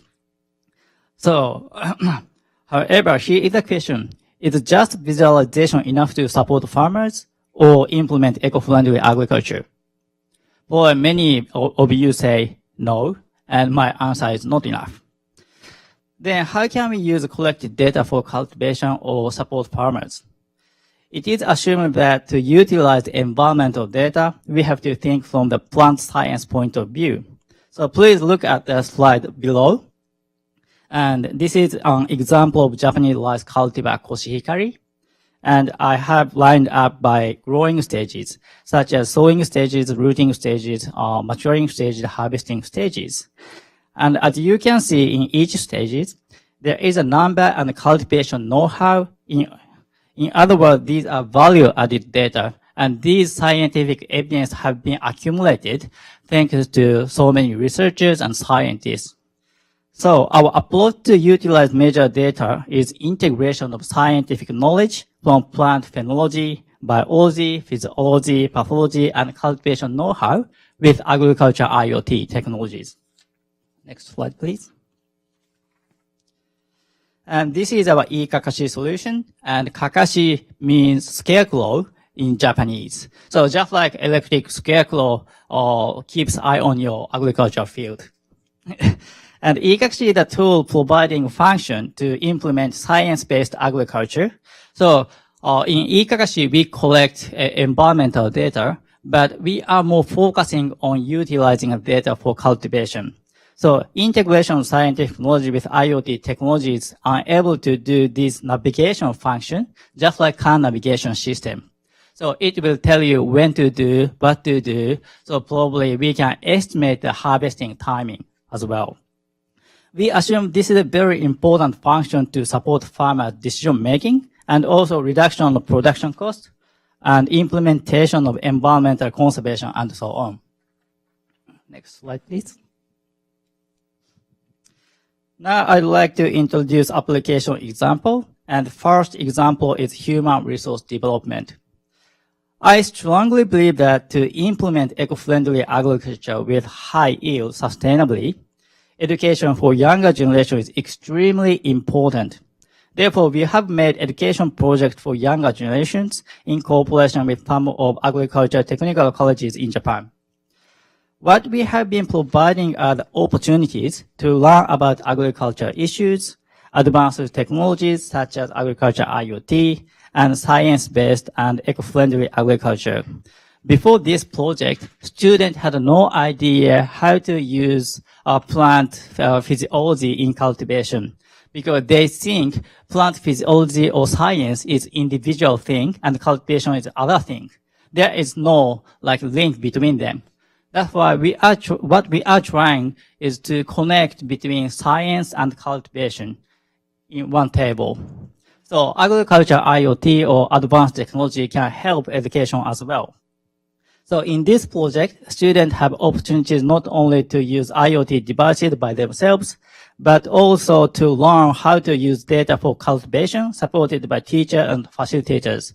So something happens, or probably the disease occurs, students go into our web application site, look at the data, and then they create their own graph to analyze why it happens, just like that. And second example is a project with SHIAT, that is International Research Institute, and this project is one part of SATREP's project supported by JICA and JST. And thanks to this project, we could start our agricultural project in Colombia. As I mentioned earlier, agriculture uses most of water and methane is emitted from paddy field. On the other hand, it is reported that optimal water management can save irrigation water without reducing yield. And also it is reported that alternative wetting and drying method can reduce methane emissions as well. So our challenge using scientific knowledge with agriculture IoT technologies in Colombia is creating optimum water management method, enabling saving water and reducing methane emissions, yet high yield. This would be the green technology enabling eco-friendly agriculture. Next slide, please. And next example is new project started this year. And this is project between Ministry of Internal Affairs and Communications of Japan and the Colombian government. And this project's final goals are improving productivity, human resource development, and environmental conservation. And in this project, we are focusing on constructing agriculture information platform that integrates all the information such as collected data, scientific knowledge, plant information, necessary for the analysis towards the goals. Next one, please.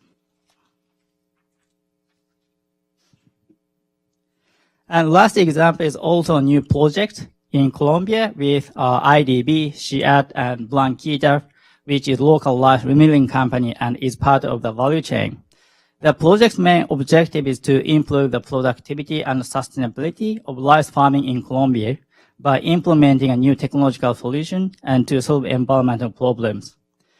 The project between Japanese government and Colombian government is focusing on the construction of agriculture information platform, whereas in this project, we are trying to prove the effectiveness of the concept and system in actual rice fields in Colombia, in collaboration with IDB, SHIAT, local rice farmers, and Blanquita. We have 3 individual projects in Colombia, and each of them has a very important role toward the same goal. Now I'd like to talk about agriculture information platform in the future at the conclusion. Probably this would be the trend for many countries and many companies that to create or to construct information platform for useful for value chain as well. So this is the ideal diagram of agriculture platform in near future. And on the left-hand side, environmental data collected by sensors and plant information are stored in the platform in the middle of the orange colored. And an AI that is based on plant science compare collected data with scientific knowledge and analyze them. So producers can receive alerts and advice. So it will be greater help for less experienced producers. And in addition, the AI will dramatically change the usage of fertilizer and pesticides. So it is because AI will advise optimal quantity and time. We believe this is a very important factor that will lead to reduction of production cost and environmental conservation. And moreover, research institute can access to the platform. Therefore, this will help on new research, and in new research, we can obtain new information, knowledge, and that would be stored in the platform. Of course, this platform can be accessed by any companies, such as trading company, food companies. So this platform will contribute to economic activities as well. In conclusion, this system is not only collecting environmental data by IoT technologies, but also it has greater potential to give lots of benefits to producers and companies or business enterprise, as well as to implement eco-friendly agriculture. And this is the end of my presentation. Thank you for your attention. Dr. Togomi, for that very interesting presentation. In fact, they all were very interesting and different in their own way. Well, we have about 15 minutes for Q&A. Maybe I'll assert my privilege as the moderator to ask the first question, and then I'll open it up to the floor. And my question is for anybody in the panel that would like to answer. You know, many companies, foreign companies invested in Latin America are facing a number of political headwinds and trade headwinds as well. On the political front in Latin America, we've had governments swing from far left to far right and back again. Each time a government comes in, they're bringing their own directions on policy, and, you know, there's some shifts involved with that. On the trade front, the CPTPP is about to enter into force. In Latin America, only Mexico, I believe, has ratified, although Peru and Chile are going to be forthcoming. Separately, there's talks about deepening ties between Japan and Mercosur, while also flexibilizing Mercosur to allow some of the Mercosur countries to seek bilateral FTAs. How, as companies invested in the region, how are you managing some of the risk? How are you managing some of the opportunities? How are you thinking about some of these challenges and helping set a strategy in the face of a very uncertain future? I don't know if I can respond to your question completely, but this new trends of Latin American countries to become member country of OECD is a very positive step in terms of the consolidation of institutions or other, regulatory framework, etc. I think, for example, in addition to Mexico, Chile, and Colombia, 3 countries already member countries, but we have Argentina, Brazil, and Peru are applying to become OECD member. I think there could be some kind of conversion into a very stable and consolidated framework of business environment. Yeah.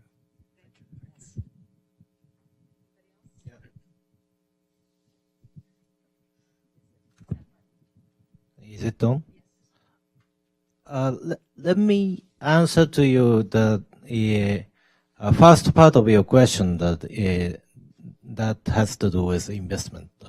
The point you mentioned, that the political and the trade, commercial, the backwinds, that is indeed a serious problem for us investors.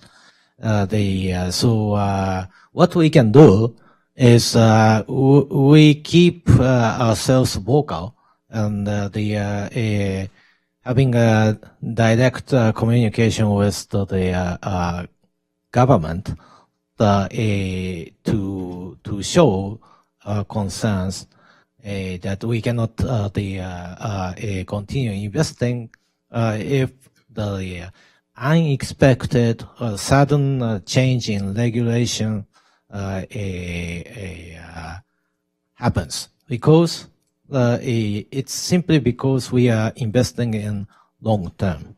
So the changes are okay. We can deal with it, but the sudden changes is what we cannot accept by all means. Yeah, actually, our industry is a little bit different in that we work principally with public sector clients.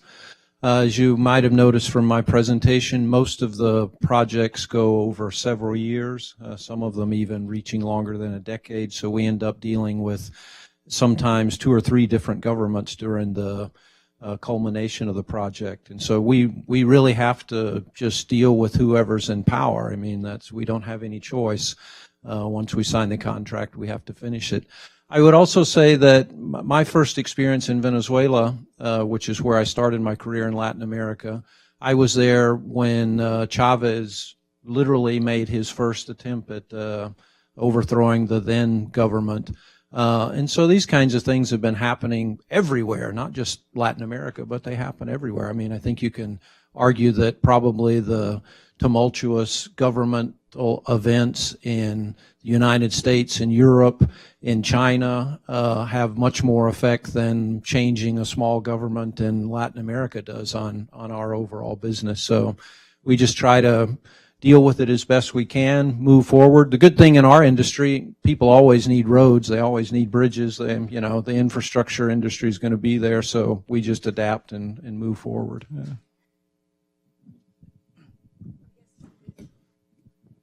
Well, managing risk of company investment is always asked by our board member of company.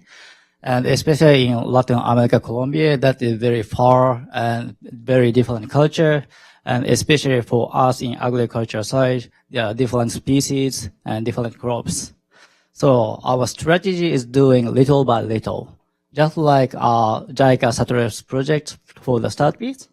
Then we did a bit of POC. Then next project is our Ministry of MIC of Japan and Colombian government. And next step is probably IDB and so on.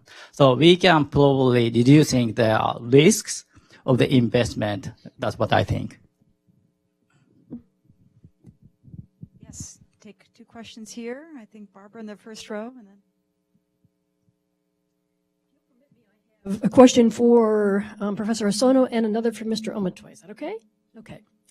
Osono Sensei, one of you could talk a bit more about the institutional network behind the value chains you discussed. You began that in your last slides talking about the Japan side, but I'm interested in the Latin American side because I noticed that in 3 of the 4 value chains, government agencies were absolutely crucial. Copper Chile, Codelco. Salmon Chile, Corfo. Food Brazil, Embrapa. Did the Japan side find it easier to work with government agencies as building these value chains? Is that now beginning to change? Mr. Omotoy, I was absolutely fascinated by your new phase. New phase. I'm pretty familiar with the old phases, but the new phase is really interesting. But so the new phase, just to remind everybody, is Japan being more interested in the consumer market, consumer culture in Latin America. But the Latin Americans are more interested in the opposite. They're more interested in being able to export food items to Japan and elsewhere in Asia. That could be fruit, wines, bimbo bread, Peruvian and Mexican restaurants. Is Japan doing anything, or is Mitsubishi Shoji doing anything to help Latin Americans export more non-traditional exports to Japan? Yeah. I'm interested in knowing the role that violence in these countries play in reference to the advancement of business, especially in the area especially Colombia, Brazil, San Miguel, etc. So I'm curious as to how corporations are dealing with that social threat. And in reference to Mr. Togami, I'm hoping that in the future you can develop some projects in the Quibdó Chocó area, because that's where the majority of Afro-Colombians happen to be. And I didn't see any in your slide. So, y estoy de acuerdo de que Panamá tiene el mejor clima y prefiero estar allá que aquí sufriendo del frío.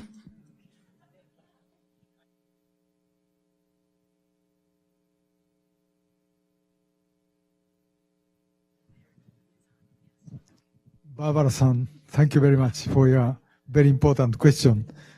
I think Japanese government and Japanese companies work together with Latin American public agencies at the inception phase or early development phase. As, for example, Danny Roderick discussed, there are some phases where market system doesn't work. When, for example, R&D is very risky, in case of Embrapa in the Senado, I think without this public research cooperation, no private entities would have invested such a large amount of fund to develop breakthrough technology. So in some phases, particularly inception phase, we need involvement of government or semi-government sector. That also happened with yes. Thank you.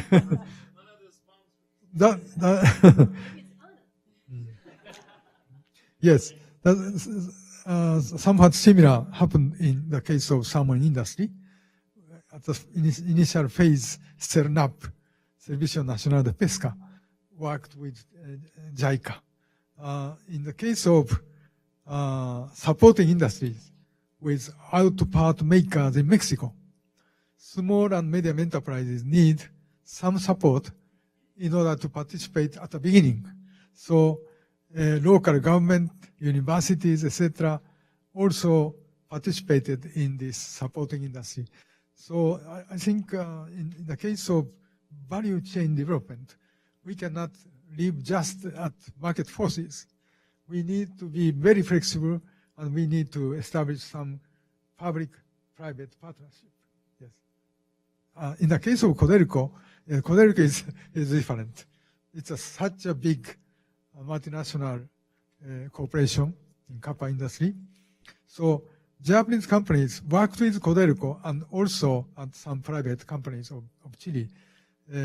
I think the case of Codelco is different from Embrapa, CERNAP, and local governments in Mexico. Thank you.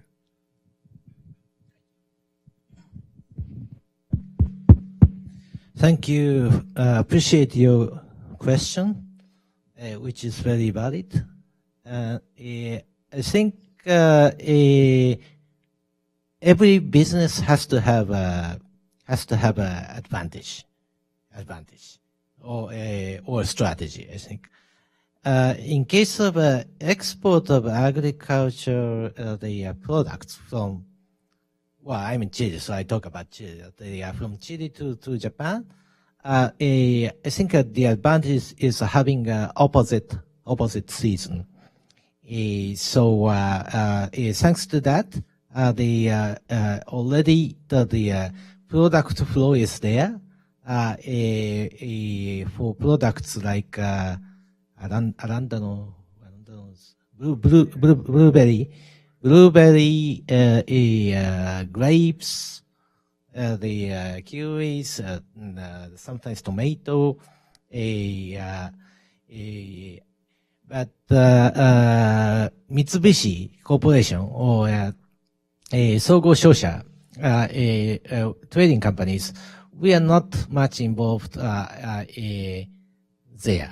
because I think that they can go direct without our help of well, we are helping trading like Mitsubishi's in the export of Conchai Toro the wine, but the investment is not being done so far due to various reasons. One of the reasons is in case of Mitsubishi Corporation, our strategy is to invest in a protein, not in sugar, because we consider that the people are going to be health conscious more and more in future. So that's why we invested in more than 1.5 billion US dollars in salmon farming.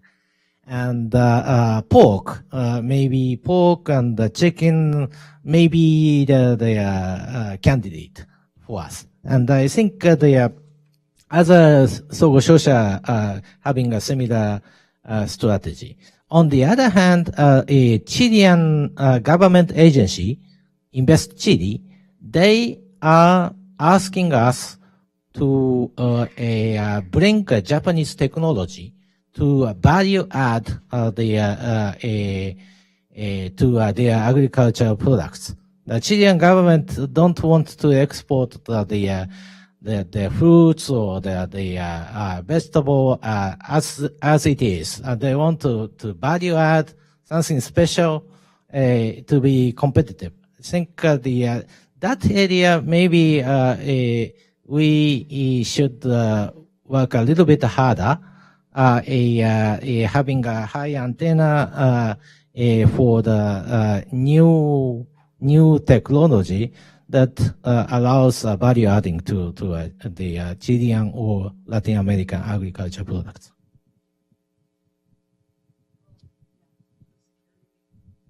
Yeah, just direct to go to the security issue.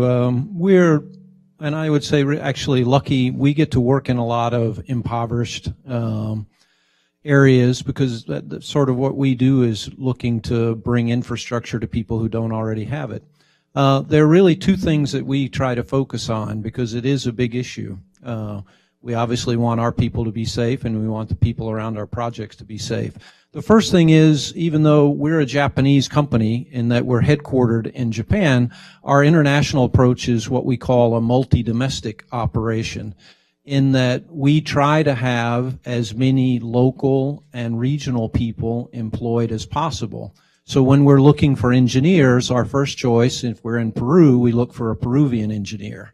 Our second choice, if there's nobody available that has the requirements, we'll go to Colombia or to Mexico for somebody to work in Peru. It's actually only as a last resort that we'll bring somebody in from outside. And that just makes sense. You do that anywhere. We don't bring in Nepalese engineers to do projects in Japan. You know, that's just how it works. So the people that work for us feel like they're involved in the project, not just feel, they are involved in the projects. And then secondly, and we do a lot of work, as I showed with JICA, but we also work with a number of other agencies, with the IDB, with the World Bank. All of them generally have very strict requirements for making sure that all of the stakeholders are involved. So we have to have public meetings about the projects. We have to do the environmental and social impact assessments. And so the people in the area generally get involved beforehand. And so they themselves become sort of the best police, as it were, because they realize that what's going on is actually going to help improve their lives, and so they don't want the violence to be associated with the projects. We have had some instances. We recently had two of our engineers were kidnapped in Peru. But it was a situation where in a very, very rural community, a community where you can only get to by boats, we were installing water systems, and the contractor had hired all local people. The contractor hadn't paid the local people. And so the project was almost finished, and the people thought the only way they could make sure they got paid was by taking some of the the outside staff, and they actually took 2 of our engineers and a couple of the contractors' engineers hostage. We worked through the local government. We went in, we negotiated, we made sure the people got paid, and our people were released, and there were no problems. But yeah, the main thing is just trying to get the local people involved in the projects and make sure everybody has some kind of stake in it. Thank you. Well, I see Michael Shifter has entered the room, so I think it's my signal that we are going to close here right on time, actually, I should note. I want to thank all of our panelists, and I want to thank the dialogue. I want to thank the Japan Association of Latin America and the Caribbean for the event today, and I will turn it over to you, Michael.